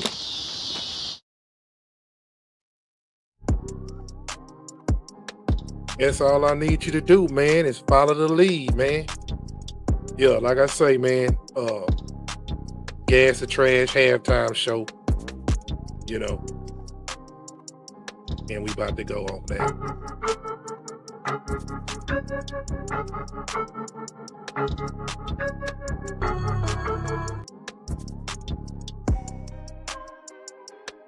Yeah, man, and we back, man. Back to the schedule at hand. Third quarter, top of the third. You know what I'm saying? Top of the third, you heard, and we gonna get back into the knowledge of tennis, how to play the game, how to utilize your skills in the game, how to play, you know, all of that good stuff, man, about tennis. Let's go. Well, what you can do is focus on starting from that backswing position we just mastered. Grip the racket very lightly, even taking off your pinky and your ring finger for even greater relaxation. And as you accelerate, focus on keeping your arm as relaxed as possible while simultaneously accelerating from the pec and shoulder, from the legs, from the rotation, and you'll find yourself feeling this very pleasurable sensation in your chest. You can then take this one step further by hand feeding yourself balls, focusing on that checkpoint, and deliberately keeping your wrist as relaxed as possible as you accelerate, using the bigger muscles of your body. And I can speak from my own experience from being somebody who used to not be able to hit the ball hard, feel tight, This drill is going to make you feel so amazing as you accelerate with those bigger muscles. Let's now close with the last 2 phases to give you that world-class technique. Mastering this phase will take your forehand from feeling tight and weak to very fluid and very powerful, in control, and effortless. Every single top player in the world, as they accelerate, they're all going to make contact in virtually identical positions, where there's 2 crucial checkpoints that we're going to master in this video. Number 1, you'll see from a rear angle, every top player in the world, when they make contact, their elbow is going to be positioned in front of their chest at approximately a 45-degree angle. What this allows you to do is be in a biomechanically leveraged contact position where you're going to be able to use all the force from your big muscles of your arm, like your pec and your shoulder, to give you that fluid, easy experience with your contact. The second crucial checkpoint that is a common mistake you're probably making in some form or another is the orientation of the wrist. Where notice when the best players in the world make contact, their racket is going to be roughly in line with their hand, just like that. It's not going to be behind, it's not going to be flexed. So the key checkpoint you want to focus on feeling when you make contact is essentially when you make contact with the ball, you want to feel your palm is oriented in a straight line towards the net. This is created by extension of the wrist, extending the wrist. You'll remember that from our backswing checkpoint. By starting there, it allows us to be in that optimal position. By extending the wrist, it then allows you to get the maximum force into the ball, again, from those bigger muscles. Whereas if you're flexed, all that force goes into those little muscles. So if you've ever experienced wrist pain after playing, it's likely because you were hinging your wrist forward as you accelerate. So just remember, the next time you step out on the court, one of the many tips we cover in the forehand transformation system is when you accelerate, the wrist stays relaxed and you keep it extended all the way through to that contact. Master those 2 basic checkpoints and it's going to make you feel so effortless when you strike the ball. Have you ever felt like the harder you swung, the less consistency you had? How did the best players in the world accelerate with massive force, with massive speed, while maintaining a highly consistent shot as they drive forward into the ball? The key has everything to do with the second to last phase, the follow through. What mistake you're probably making if you find yourself sailing your balls long or just overall feeling tense when you accelerate is you're likely not accelerating through your finish while maintaining an extended wrist. Here's what I mean. Let's break down some of the greatest forehands in history from a side angle. Notice how as they follow through, their racket will actually stay relatively in the same position relative to the hand as they accelerate going forward. Essentially, when the best players in the world accelerate, their wrist will stay in an extended position all the way through the finish. Whereas the common mistake a lot of players make is when they focus on finishing, they'll flex their wrist forward. This flexion of the wrist is what causes your balls to sail long. So just remember, when you accelerate, just like we focused on in the acceleration phase, we're keeping the big muscles accelerating and the little muscles relaxed. There's 3 key anatomical motions you want to focus on to really master this.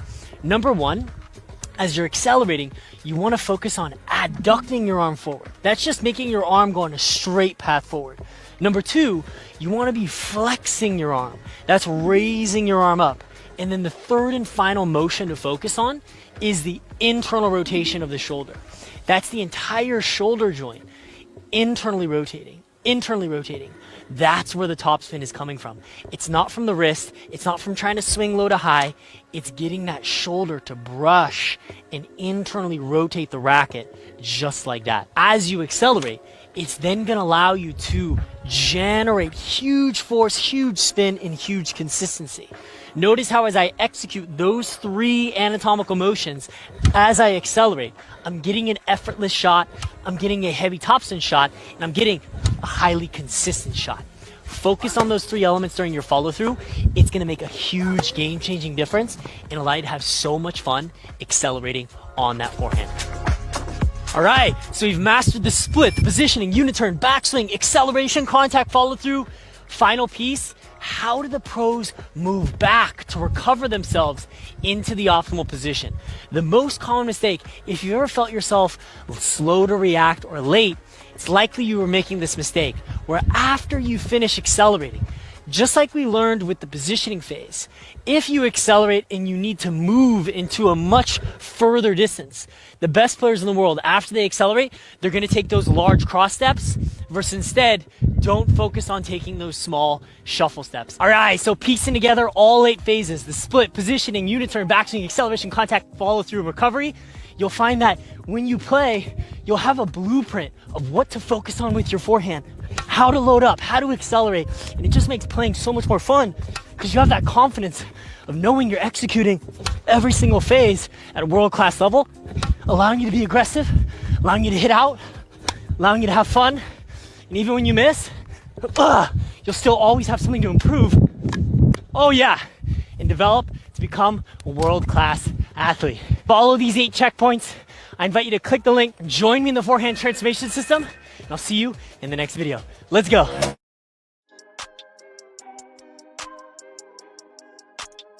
Yes, man, that was the 8 checkpoints right there for beginners and pros, man. If you're trying to learn how to get your swing, you know, we ain't talking about baseball, but we talking about, you know, the overhand, underhand, whatever, on tennis, you know.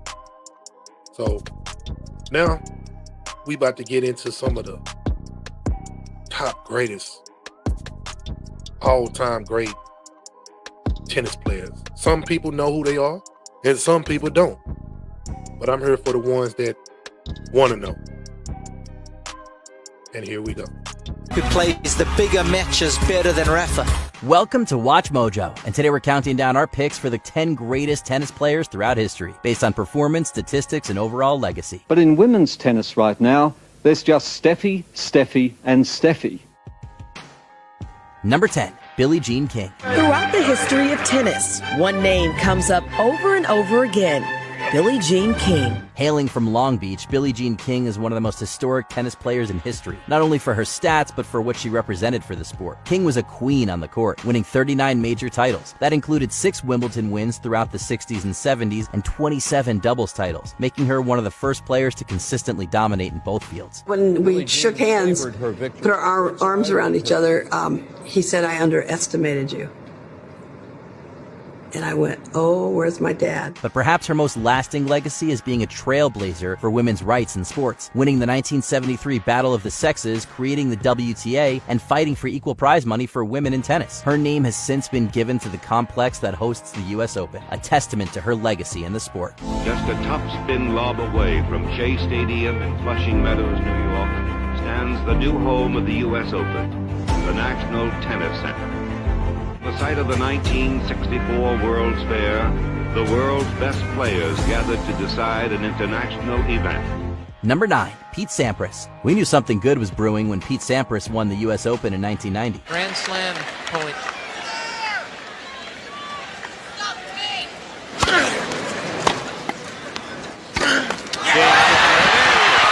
Having turned 19 less than a month before, he became and still is the youngest winner in the tournament's long history. And speaking of records, at the time of his retirement in 2002, Sampras' 14 Grand Slam wins was the all-time record. It is, because he has rewritten the record books as arguably the greatest champion of all time. Sampras was the name in the 1990s, being ranked world number 1 throughout a good chunk of the decade, and winning 12 majors, including 6 and 7 years at Wimbledon. And with one of the most dominant serves in all of tennis, Sampras earned himself the nickname Pistol Pete, a testament to his remarkable and often unbeatable power. 40 love. Ace number 12. Andre just looks paralyzed back there. Number 8, Serena Williams.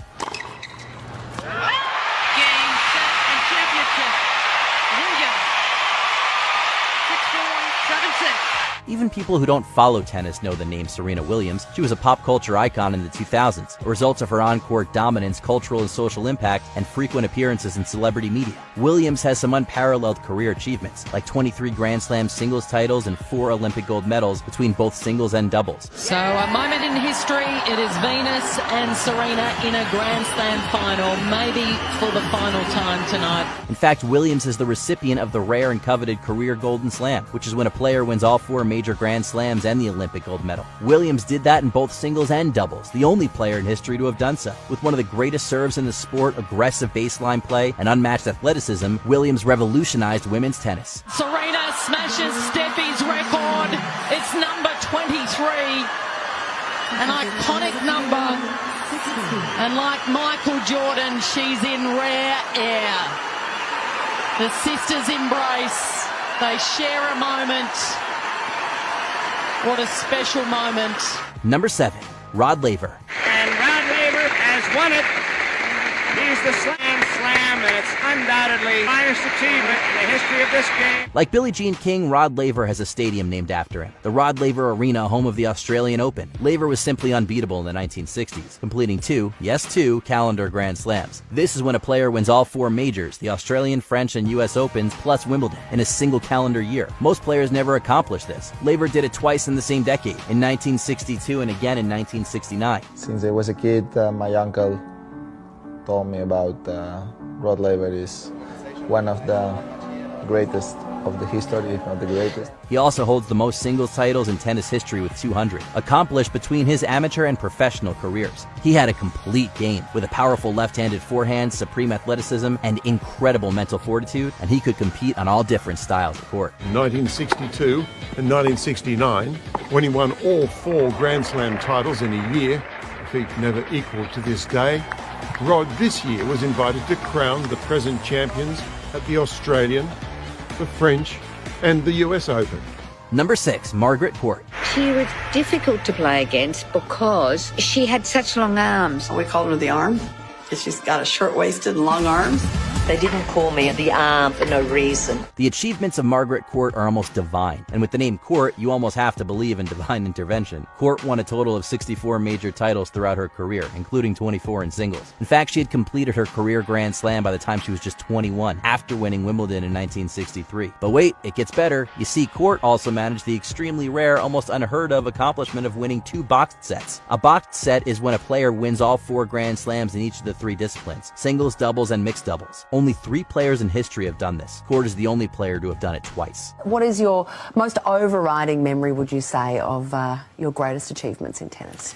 Probably the year I won the Grand Slam, because the 4 all in the 1 year is very hard. Very hard. It's almost impossible. Like, it's a miracle. Well, Federer hasn't done it. No, that's right. Number 5, Martina Navratilova. No one in history has ruled Wimbledon like Martina. There was one name that dominated women's tennis in the 1980s, Martina Navratilova. She won 18 singles Grand Slams throughout her career, with all but 3 occurring in the 80s. During that time, Navratilova reached 9 consecutive Wimbledon finals and won 6 straight between 1982 and 1987. In fact, her 9 Wimbledon wins is a record for any player, both male and female. No one, before or since, has matched Martina's dominance at Wimbledon. My rival, my friend. And in 1983, Navratilova had a startling winning percentage of 99% of her 87 matches. Oh, and she's one of the 3 players to achieve the aforementioned box set. Navratilova's aggressive serve and volley game served her well, and she continued playing the sport well into middle age, winning the US Open mixed doubles title in 2006 at the age of 49. Did you know that you have a special one as well? Yes. With your name on it. And this obviously in memory or in marking the 40th anniversary of your first win here. Yes. Where's it got the things? There. That's what I'm looking for. There they are. Yeah, look at how many. Yeah, exactly. Number 4, Rafael Nadal. Hola a todos, estoy aquí para comunicaros que me retiro del tenis profesional. This Spanish player retired in 2024, ending one of the most remarkable tennis careers in history. Nadal maintained top-tier performance for nearly 2 decades, his competitive fire never extinguishing. Known as a fantastic return player with an unbelievable forehand, Nadal powered his way to 22 Grand Slam singles titles and is the only player in history to win at least 1 Grand Slam in a calendar year for 10 consecutive years. The sport can only be grateful that an icon such as Nadal played a part for so long. Most of those wins came on clay, on which Nadal was virtually unbeatable. He was victorious in over 90% of his clay matches, won 81 consecutive matches on the surface, and took home 14 French Open titles. No other player has won even half as many at one major.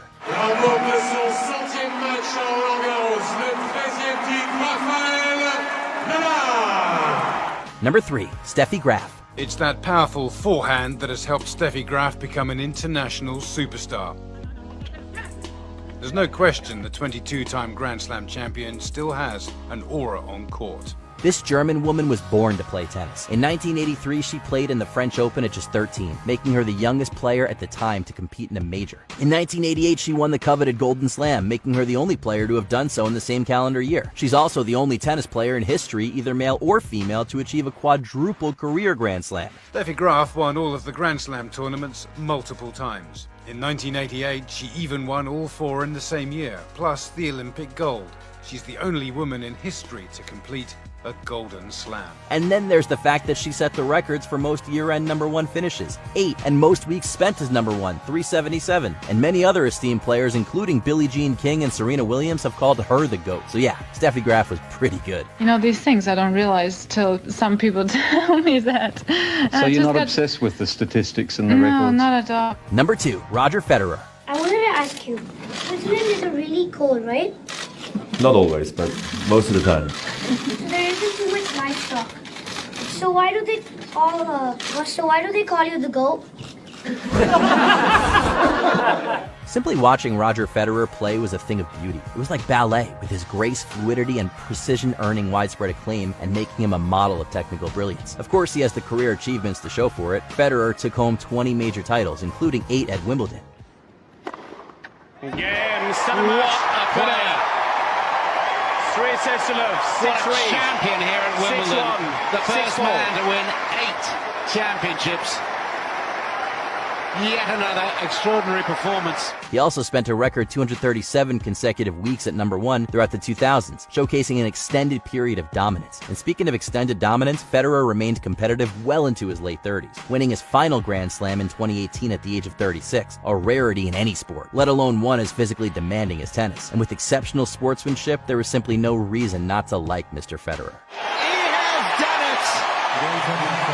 A sensational... Novak Djokovic. Not only champion of Australia for a 10th time, but he is the best player on the planet again. We mean, is there a record that Novak Djokovic doesn't have? Most year-end #1s, 8. Most weeks spent as #1, 428. Most Grand Slam wins, 24. Most Masters 1000 titles, 40. Speaking of, he's the only player in history to win all 9 Masters 1000 tournaments, and he's done it twice. History is made in Cincinnati.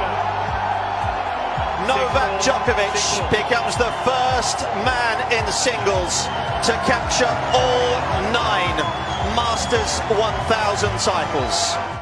Anyway, most ATP Finals wins, 7. He set the rankings points record with 16,950. He's earned the most prize money of any tennis player with nearly $187 million. And just to cap it off, in 2024, he won the Olympic gold medal, making him the only tennis player in history to win every big title, the 4 Grand Slams, the 9 Masters 1000s, the ATP Finals, and the Olympic gold medal. Pride, joy, huge relief, because I've been blessed to achieve many great things in our sport, and that was probably the only big achievement that was missing.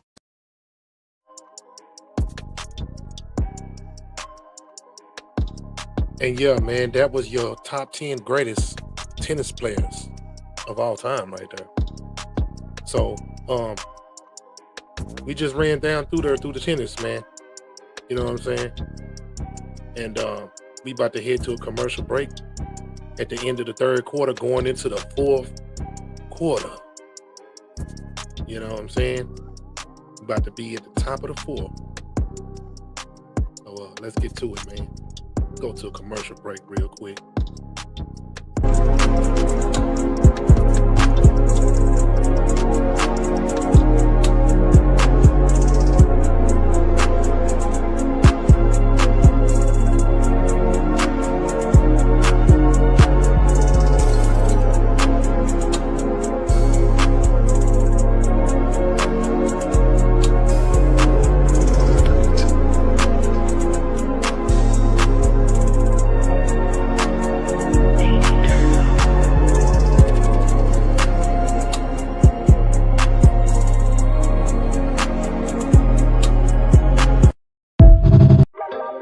up, nigga. There we go. Yeah. It's still a sin, you bitch. Now what the fuck is up? I got bitches on my dick. I got purple in my cup. Still drill like Chad. Hoes calling me hard. When it come to the beat, you could call me Bernard. I don't do no back and forth. This ain't Wimbledon, bitch. Tell a hoe to get the boot. Check the Timberland, bitch. I'm the villain in this, but as real as it gets. Got it off a Taco Bell, sweet as cinnamon twist. Boy, say he ain't from Texas. Clearly you don't know. Cause somebody you love know me in that 214 or that 972 or that 469. Keep that G shit up and throw that whole shit down. I know some niggas from the Grove that be ready to go. And don't go over there unless they tell you to go. Cause niggas show muscle fast. He get stretched in his ghost. Shit'll turn into a scene from The Incredibles, bro. I be playing to win. These boys play for recreation. I need a thick bitch to teach me about some meditation. Let's go do some yogas. Grab a shaker, get a kava bowl. Pull up to that Centeraholic. Fuck it, get 1,000 rolls. Bitches trying to swallow slow. Cause I'm Colorado cold. Rap school, graduated 4.0 honor roll, nigga. Rap school, graduated 4.0 honor roll. I'ma tell you niggas hoes, and that's just from me to you. It's out of our control, and I don't know what we can do. If I ever gotta show them, it won't be a season 2. Cause I don't give a fuck, and I don't need a reason to. I'm trying to tell you, dawg. 80 grand in this cut, dawg, 400 grand in a safe. Told Lock that I want a roll truck, tell me fuck that, get a rate. Make sure we eat, even though we ate. Make sure them kids straight, you late. We'll walk with the other side, so I took a ride when got a crank out in the field with the road clicks. Nigga, I feel like OBJ. This a pap, this ain't no micro. This Drake, this ain't no K. If you play, we at your top. Dropping hits like NBA. Ain't no capping in my rap when I say ain't nobody safe. That's the last nigga we up.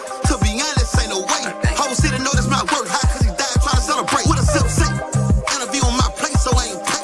When I step out, pocket bigger than B.I.G. back in the day. Bang, bang, nigga, get it right. Don't forget ratchet when you mention me. Same nigga that'll roll something. Smoke a nigga like PCP. Money right in my bag, right? I ain't trying to off no PPP.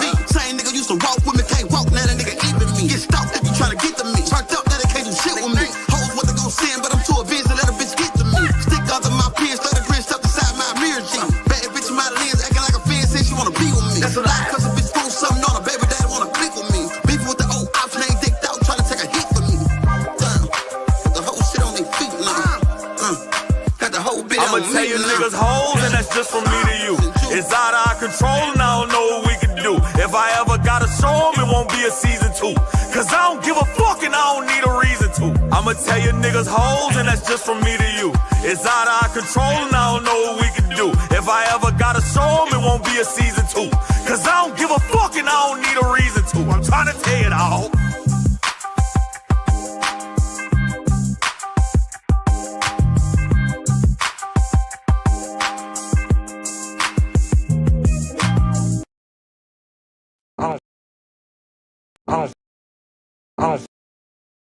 I don't feel pressure.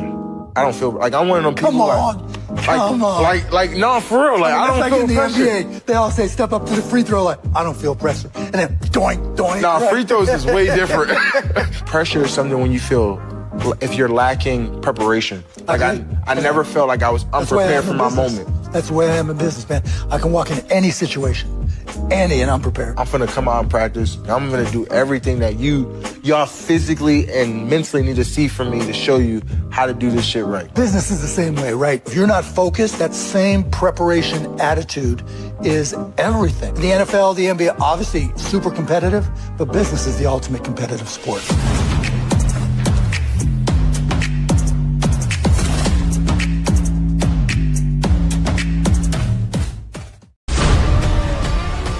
The road to a championship is never paved smoothly. It's always paved with peaks and valleys. This is a soap opera 365 days a year. Texas is football country. The hole in Texas Stadium so God could watch his favorite team, the Cowboys. When I bought the team, I was Darth Vader. Dallas fans aren't happy. Last year, they were 1-15. I said, Dad, I don't know anything about running a football team. And he looked me in the eye and he said, neither do I. We were gambling my family's whole fortune, so I had to take risks. And it started with Jimmy Johnson. You part of this, Fred? Asthma, Mike. Get over there on that other field and have some asthma.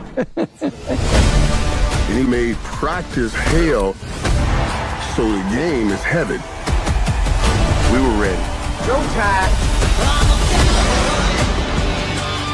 All of a sudden, there was a runaway train. Oh, baby! Everywhere we went, they were icons. We played hard, and then we played hard. With that success, you also get disruption. Police officers came to me, and they pulled the gun. Open the door right now! Jerry is that disruptor, that innovator. You're not much of a gambler unless you're going against the popular trend. No one ever thought Jerry had the guts to fire Jimmy. You don't know half the stuff that was happening. Playing for the Cowboys is different. The most valuable sports franchise in the world. No matter what they say, they can't prepare you. You just got to experience it. And the only thing else I got to say is, how about them Cowboys? We do it our way, baby.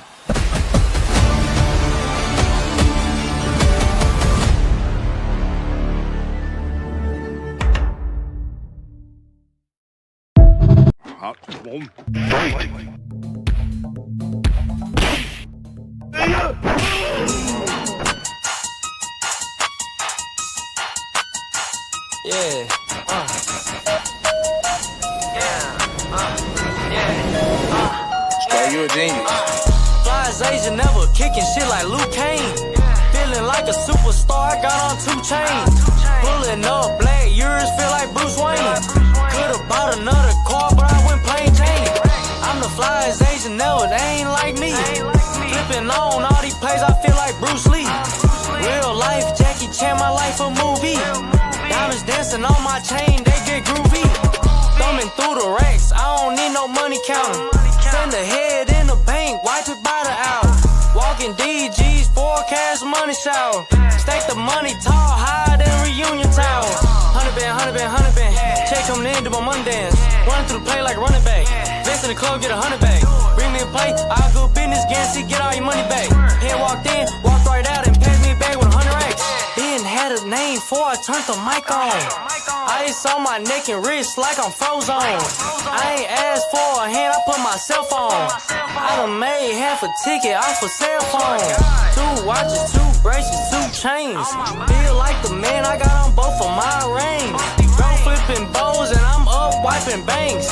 Ain't no telling how much I spent on drink. Fly as Asian, never kicking shit like Luke Kane.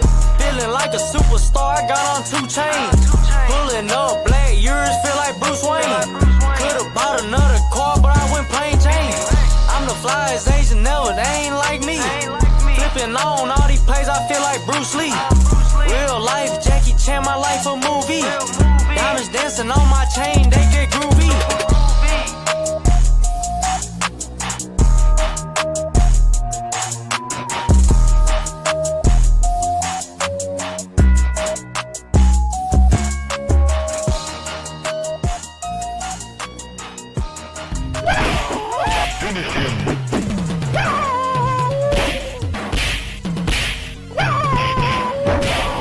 Liu Kang wins.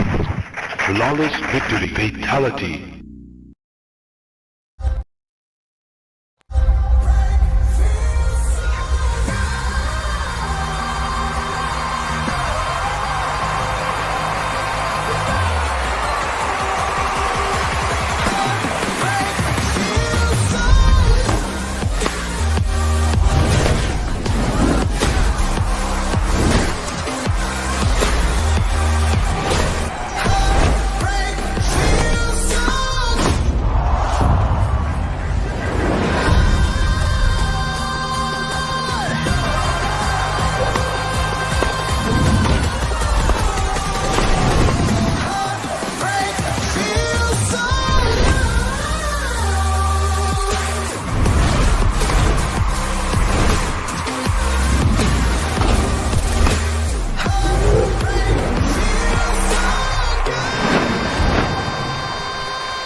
driving, yeah. I'm swinging through the hood and it's in drive.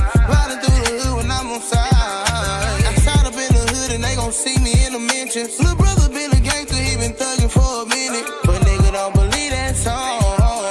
Can't let them get you out of your zone. But gangsters don't live that long. They try to listen all on your phone. Start seeing cars outside of your home. Oh, gangsters don't live that long.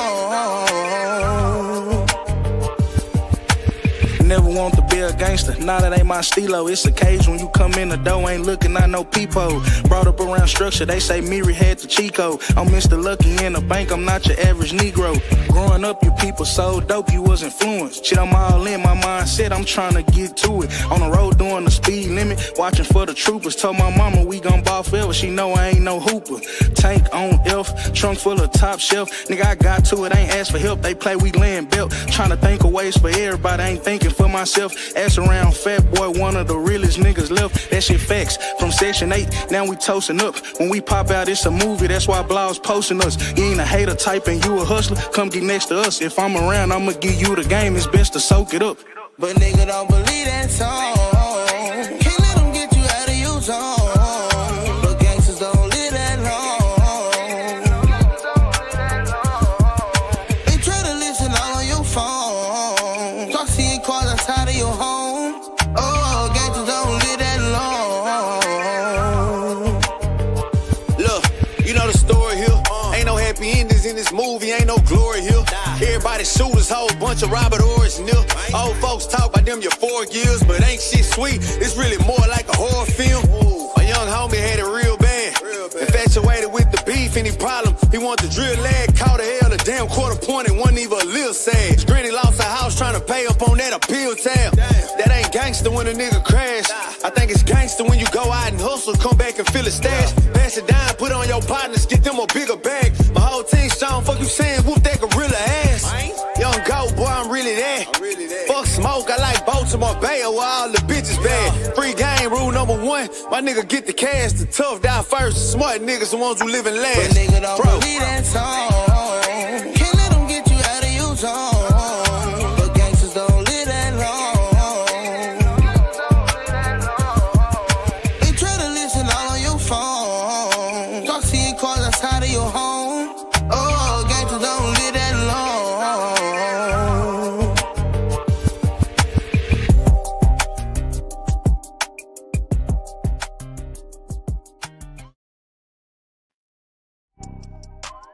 Yeah, man. And that was the end of the third quarter, top of the fourth, man. You know what I'm saying? And now we into the medical report in the fourth quarter.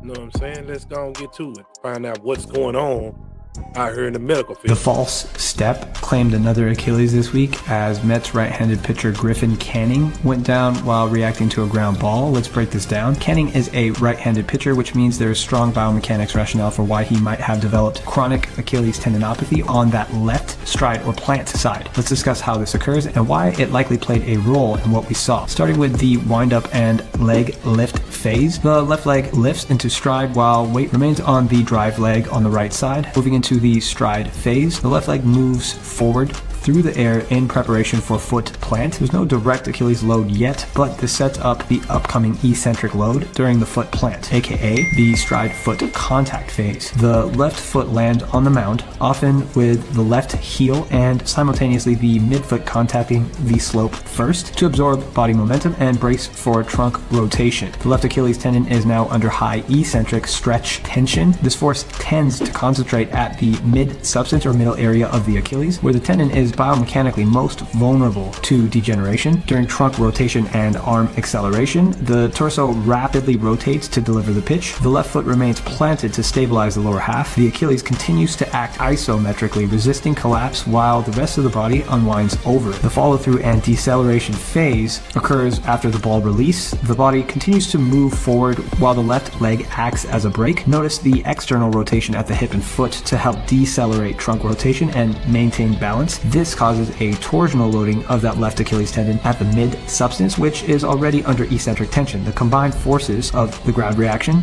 braking force and rotational torque contribute to a cumulative microtrauma and elevate chronic tendinopathy risk, especially in MLB pitchers who might throw over 100 pitches each week. Over time, repeated strain without recovery can lead to tendinosis or partial tearing. As the batter hits the ground ball, Canning jumps off his right leg, attempting to track the ball. Unfortunately, while he's coming down with that left foot and moving into that false step position, he's on the part of the mound that has a decline, and this is going to force that foot into maximal dorsiflexion. Recall evidence shows when measuring the angle between the tibia and foot, if the angle is less than or equal to 48 degrees, it significantly increases the risk of that tendon snapping, which is what occurs here. This here is the mid-substance of the Achilles, where we're discussing the ground reaction force, braking, and rotational torque contributes to microtrauma. The area about 2 to 6 centimeters above the insertion point is the most common site for Achilles injuries because it has the poorest blood supply compared to the other parts of the tendon. This also means that it takes longer to heal. MLB data suggests a 9 to 14 month return to play timeline from surgery. Stay tuned for part 3 of our Achilles tendon rupture series that will drop sometime next week, where we will discuss recovery and prevention in detail. Wishing Griffin Canning a safe and speedy recovery.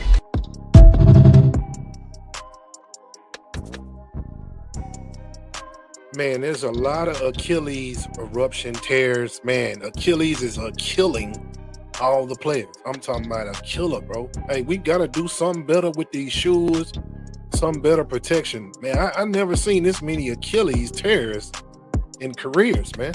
I mean, and that's your balance, bro. Achilles is your balance. So I don't know what's going on, man. Y'all got to change something up. Change up your stretching or stretch better or something, man. This is ridiculous in all sports. I mean, of course, to a certain degree, it's a little bit known in football and stuff like that, but all these other sports, man, that is crazy, man. But let's get into some do you know. I might have to move LeBron down my GOAT list because what do you mean you're opting into your player option? If you love the NBA, make sure to follow. So LeBron has apparently decided to opt into his $53 million player option for next season. And let me be the first to say, why the fuck? I thought this man cared about winning a ring. I thought this man cared about his legacy. I thought he cared so much about how he was perceived. Now your team is up against the second apron, trying to compete for a championship because, you know, they just paired you up with a top 5 player in the league in his prime. And oh, by the way, your team is desperate to find a center and everyone knows it. And you, the billionaire, decides that you can't take a pay cut to make the roster back. I understand securing the bag is important, but 20 million wouldn't have been enough? 30 million? 40? You needed all 53? Meanwhile, you have Jalen Brunson, who's still pretty early in his career, taking a $113 million pay cut. And Rich Paul said LeBron knows that the Lakers are building for the future, but he also values a realistic chance of winning this year?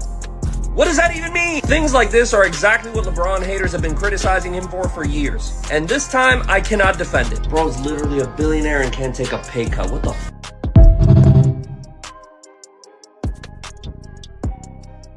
Hey, man, I cannot tell a man how to get his money, man. I'm not going to go to the extreme and tell a man how to get his dream. You know what I'm saying? I'm not going to do it. Now, I do understand you got players on the roster that are getting paid a certain amount of much. You want to bring some players in, so maybe LeBron is pretty much baiting some players in or something. You know, who's to say? You know, you just never know. The situation could get, you know, out of hand, but I mean, I can't tell a brother how not to get his money. We pretty much know who runs that team, you know, so I mean, hey, man. But you got Luke over there, man, so you thought don't think that was going to be kind of cheap. The Mavericks well, I can't say the Mavericks dodged a bullet because both teams are losing on that trade right now. So till next year's season starts, we'll find out who is the real winner of the trade. You know what I'm saying? But let's move on, man, to some do you know. There's more. The Milwaukee Bucks really waived Damian Lillard, but honestly, they did his ass a favor. Dame really left Portland to go team up with Giannis in hopes to win a ring. Played through multiple injuries, put everything on the line, just for Milwaukee to look at the future Hall of Famer and say, your injury doesn't fit our timeline. Don't let the door hit you on the way out. Like he's some leftover sandwich they forgot to wrap up. You really waive your future Hall of Famer for this? Wouldn't be me. No loyalty, no respect. Meanwhile, Kyrie Irving just signed a 3-year contract extension while dealing with an ACL tear. That's how you're supposed to treat your stars. But thankfully for Dame, he's free now, and he's still getting paid. And he can actually choose a contender that he wants to play for, instead of some sorry-ass franchise that treats him like expired milk. But let's be real here. Who the hell would want to spend the rest of their career in Milwaukee? So here's the million-dollar question. Where should Damian go?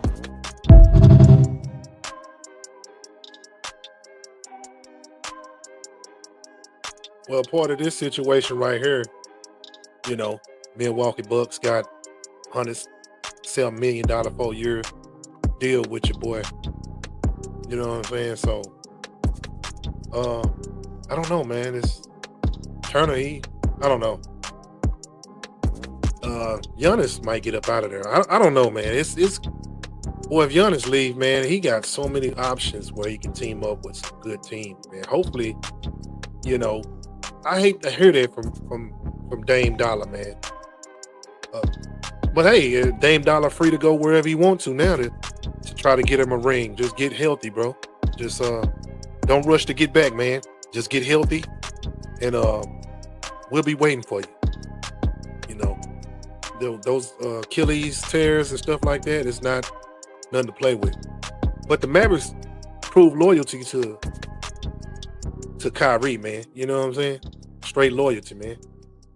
That's good loyalty, man. I mean, Kyrie, come on now. One of the best point guards in the game right now. But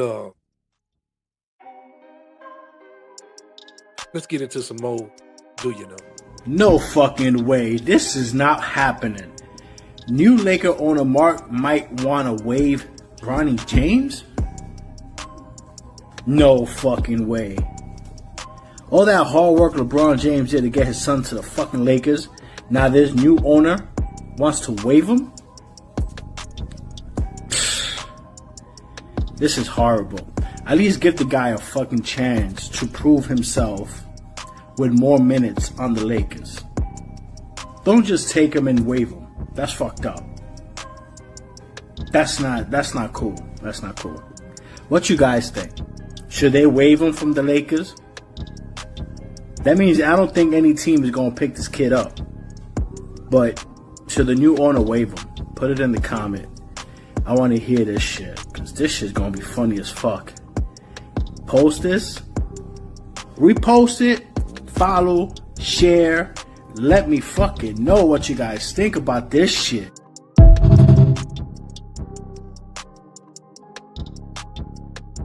Could this be the reason of the waiver? $52.6 million? Almost $1 billion. I mean, hey, man, he got enough money where his son don't even have to play. You know, but I get it, man.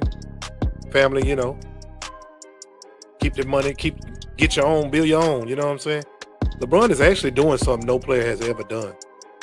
Especially when he's playing with his son. You know what I'm saying? So, the GOAT category is, yes, he's actually in the category by himself with that. Nobody has ever done that. Playing with his son. How many games he's been playing is ridiculous. You know. And somebody will pick up Bronny. That name, man. Name holds weight. Maybe, I mean, he can get better with the right team. With the right team, you get some playing time, man. Bronny, you just never know. You know what I'm saying? Right coaching staff and all of that. We got this coming up. Summer League. Hopefully they don't wave Bronny away and we don't even get to see this matchup. But hopefully this matchup still happens in the Summer League. I do want to see that. You know what I'm saying? That's something I definitely would love to see. You know. So I ain't, you know, I'm waiting. We captured the flag. Let's get into some more. Is there more? Do you know?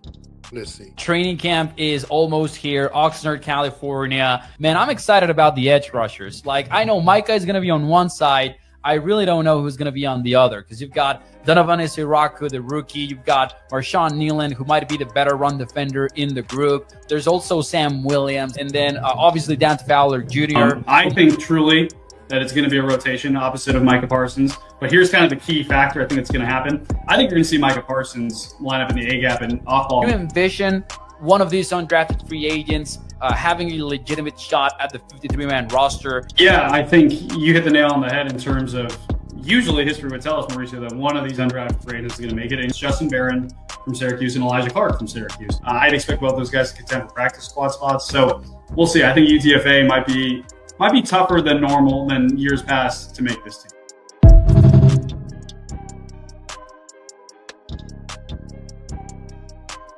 Sounds about right. We got the battle on the defensive end position, so ain't nothing wrong with that. Ain't nothing wrong with that either at all. You got to have competition in the position you're trying to dominate in. So, I can't wait for that. But enough of that one. Check out all the trades this week. Yep, your boy got traded. You know what I'm saying? Jalen Ramsey did get traded. I don't know why, but Jalen Ramsey might just make this team, a lot better. Defensively, they are already good, but I guess he was trying to get out of that contract. You know how that goes. But who actually won the trade, though? And this team right here got the trade. I'm glad they got rid of Michael Porter Jr., man. Man, he was just inconsistent, man.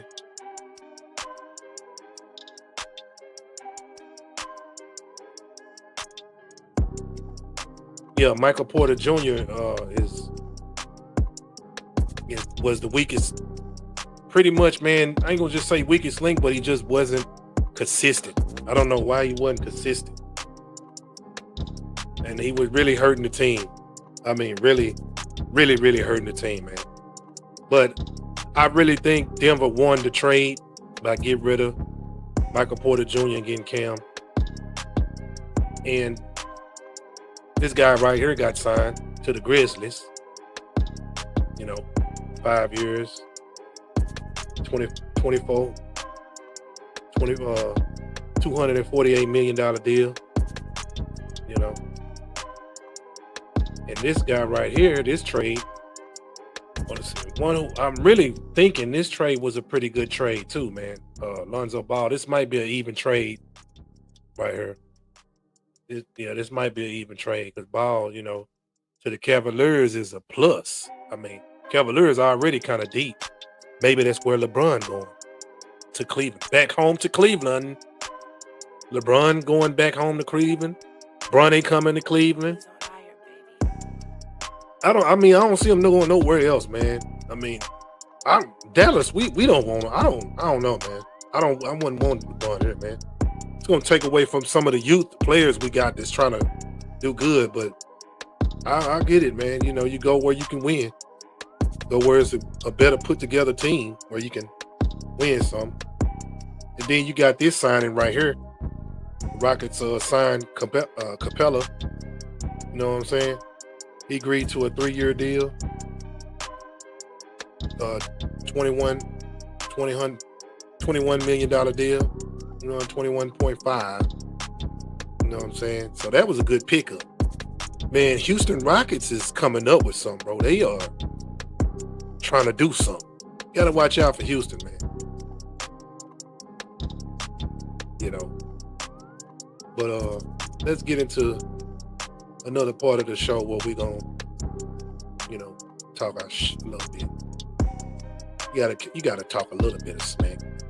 Fucking Steelers just traded Minkah Fitzpatrick for Jalen Ramsey and Jonnu Smith. Tell me. Holy fuck, mediocre Mike, the 500 record merchant is on the move. Congratulations to Steelers fans. This team would have easily won the 2017 Super Bowl. Pittsburgh just went from 9-8 to 9-8, but slightly more entertaining to watch on Sundays. They really annexed Pickens and Minkah for a swole-ass steroid junkie and Jalen Glamsey, the sassiest DB in the NFL. The Steelers are known for their terrible towels, but we can also add terrible trades. That front office watched the tape of them getting bent the fuck over last year by Baltimore in the postseason and said, you know what would prevent this from happening again? If we had 3 tight end ones and a DB who's 3 years past his prime and would probably date Caleb Williams. Oh yeah, and let's sign a 40-year-old Aaron Rodgers just for the fuck of it. At least Minkah gets one last hoorah with Mr. Can't Wear a Condom and Mr. Won't Wear a Guardian Cap in Miami. This team would have been an Avengers-level threat 5 years ago, but in 2025 they are 100% splitting with the Cleveland Browns. The only thing being developed in Pittsburgh is fucking arthritis. Aside from the 500 record fetish, this franchise seems to have a weird obsession with being the NFL's retirement home. The AFC North is in a fucking arms race to build secondaries to stop the billion billion receiving core the Beijing Bengals blew all their fucking money on. Aaron Rodgers must have brought all of his negative chakra to this city, because what the fuck are they building in that facility? Holy shit, I have a theory. Mike Tomlin is a football monk, and mediocrity is his religion. 9-8 isn't a record to him. It is a symbol of perfect balance. He is conducting a psyop to determine the exact threshold where a fan base and franchise remains loyal despite annual heartbreak. Mike is in an infinite employment loop of always doing just enough to retain his position. He is the 9-8 nexus. This is the Tomlin equilibrium. He has no interest in Lombardies or glory. He is the AFC neutralizer maintaining infinite stability through perpetual mid. Okay, actually, the Steelers just fucking suck. I didn't intend to dedicate my entire offseason to chronicling the painful erosion of Pittsburgh's organizational sanity. But fuck Terry Bradshaw's alma mater has had one hell of a past 3 months. If you like NFL content, then follow DFF right now, lil bro.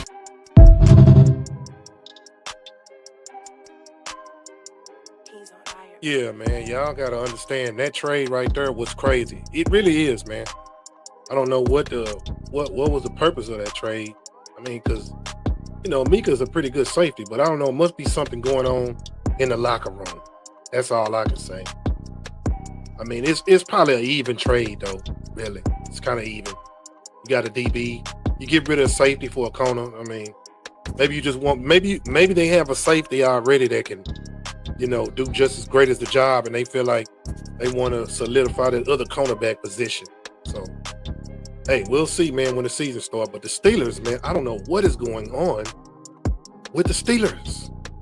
Wiz, tell me what is going on with the terrible towels, man, because they looking terrible more than just towels with they picking. But I don't know what's going on. You know what I'm saying? I don't know what's going on. You just never know. I don't know why they're getting, I don't know, man. That's just another story, but Wiz, tell me what's going on, man. You need to give Mike Tomlin them some of that Khalifa Kush, man. Some of that, but they need to calm down over there. They over there tripping. You know what I'm saying? Somebody.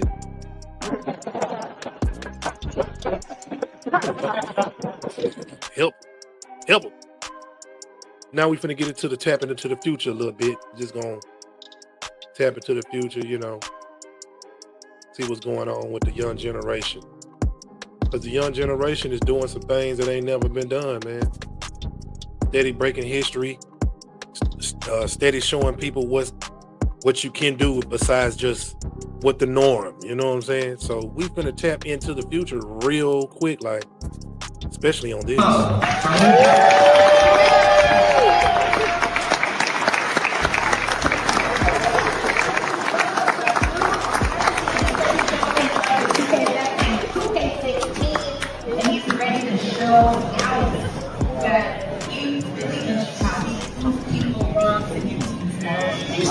Package. I'd like that you come on from a prospect, a guy who just 3 months ago made a tweet saying, you know what, I'm actually going to go for the league in terms of improving my 5v5 game, because he just can't be that one-dimensional guy. He's proven to be one of the best 3v3 players we've ever seen at his position. The big question mark was 5s, and you can slowly start to see steadily his improvement, 9 and 9 out of him playing the game. Well deserved, add that on, massive content creator. I think.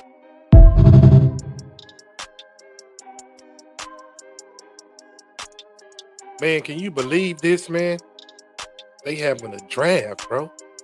A draft for 2K game playing. Man, I'm about to get back on. I'm about to get this PC thing, man. I'm about to jump into I'll be like, man, school up in there. You see nothing but youngsters, man. I'll probably be the only one with gray hair in the game. Look like somebody pop all up, man. But hey, man. Somebody can do it. I know I can. I've been playing games since for a minute. I know it's a little different than what it used to be, AI generated, but hey, little sensitivity on the controller, but and just give a brother a chance, man, because this seems like the new thing. But let's get into some more. Tap into the future, not do you know. My bad. Jumping the gun.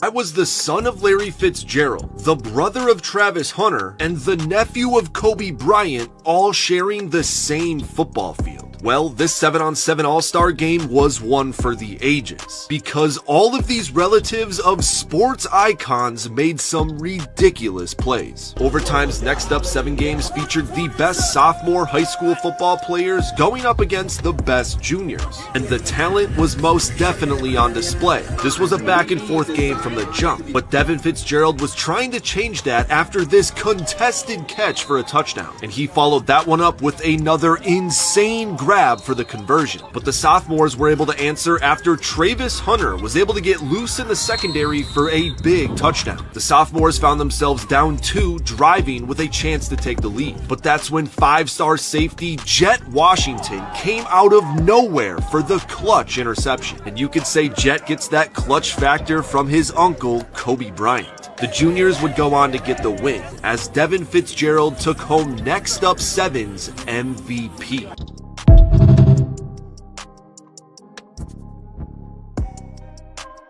Wow, man, it's something in that Fitzgerald water, man, you know, going fishing for the Gerals, you know, hey, man, ain't nothing fishy about that DNA, I tell you that.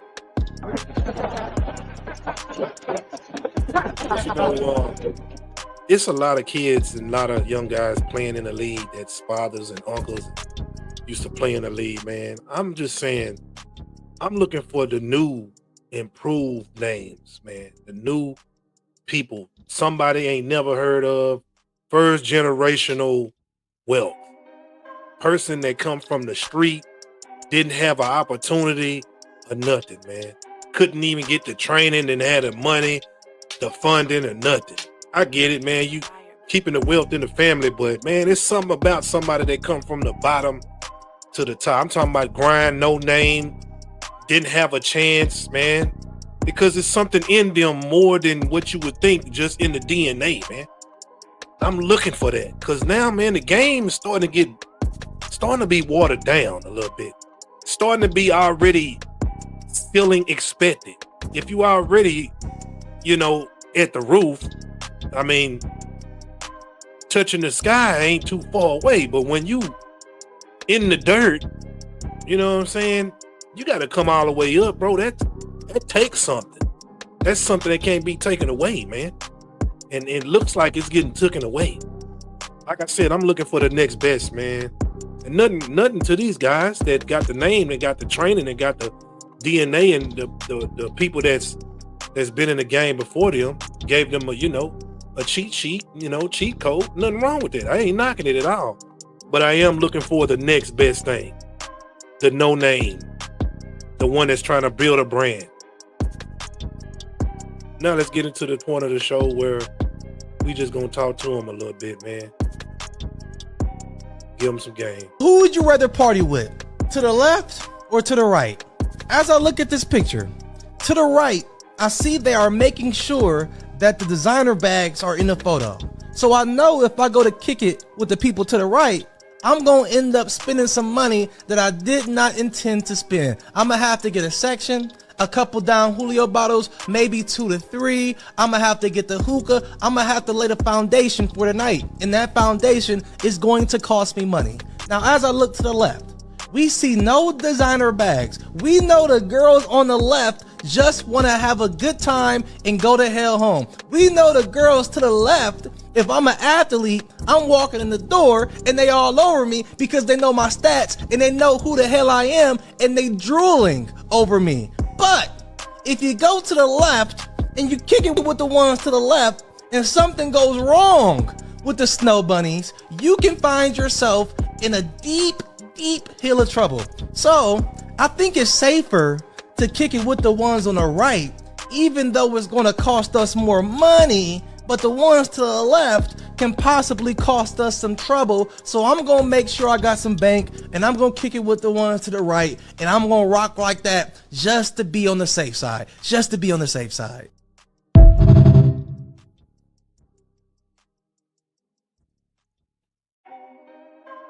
Yeah, man, that right there, man. I mean, I can't even deny that part. Some of that is true. Some of that really is. Unless you get a mixed breed, you know what I'm saying? You get a mixed breed girl, And then what you gonna get? She gonna be half for wanting all the money now and half for the most all the money later. What's gonna happen then? You know, I mean, everybody's just raised different, man. You just gotta find somebody that has the same type of love and goals as you are before you even make it to the league. Before you somebody that's gonna really care about you when you retire. Not somebody looking forward to you to get the money and then they burn off with the money. Like, you got to do your research on these broads, man. A lot of these broads be already trained from their mamas, their grandmas, and so forth, man. And I hate this for brothers that's in the pro. This is why a lot of guys just, you know, hit them and split them. You know what I'm saying? Just get up out of there. You know what I'm saying? Be single, so and mingle and dip on and don't have to worry about that till he get older. Then he retire and he done saved a little money. You know what I'm saying? But the ones to the right, the black girls, let me say the black girls or whatever, yeah, they gonna want to spend money, enjoy time and all that, you know what I'm saying? But a lot of them probably weren't raised to know the business, taught to be business minded, you know what I'm saying? They come from the same type of trenches as some of the ball players, you know what I'm saying? Some of the same trenches, so they ain't gonna even know the business a little bit. So that point right there is gonna be always looking at, what can I get now? I ain't worried about tomorrow. We living it up now. These other chicks, the white girls or whatever, mixed breeds or whatever you want to call it, you know what I'm saying? They already plotting the game. They already sitting back, counting, calculating, statting, want to know how much to pay, how much getting deducted, all this, you know what I'm saying? They looking at the other picture of it, you know what I'm saying? So you just got to be careful out here, man. It's dangerous game, man, dealing with these mother. You know what I'm saying? I'm just saying that, man. You can't get mad. It's the truth, you know, especially when you got bread in your pocket. The moment you got the money, everything is different. The moment you ain't got the money, everything is different. You know what I'm saying? So always understand your worth as yourself and what somebody see you as. You know what I'm saying? That go for any young brother out there playing sports. You know what I'm saying? Just be careful who you running with. You know what I'm saying? That's all I'm saying. Even in sports, period, man. Ah, damn, man. It's some scavengers out here, man. Scavengers, man. Well, that's the end of my show, man. And I'm out of here.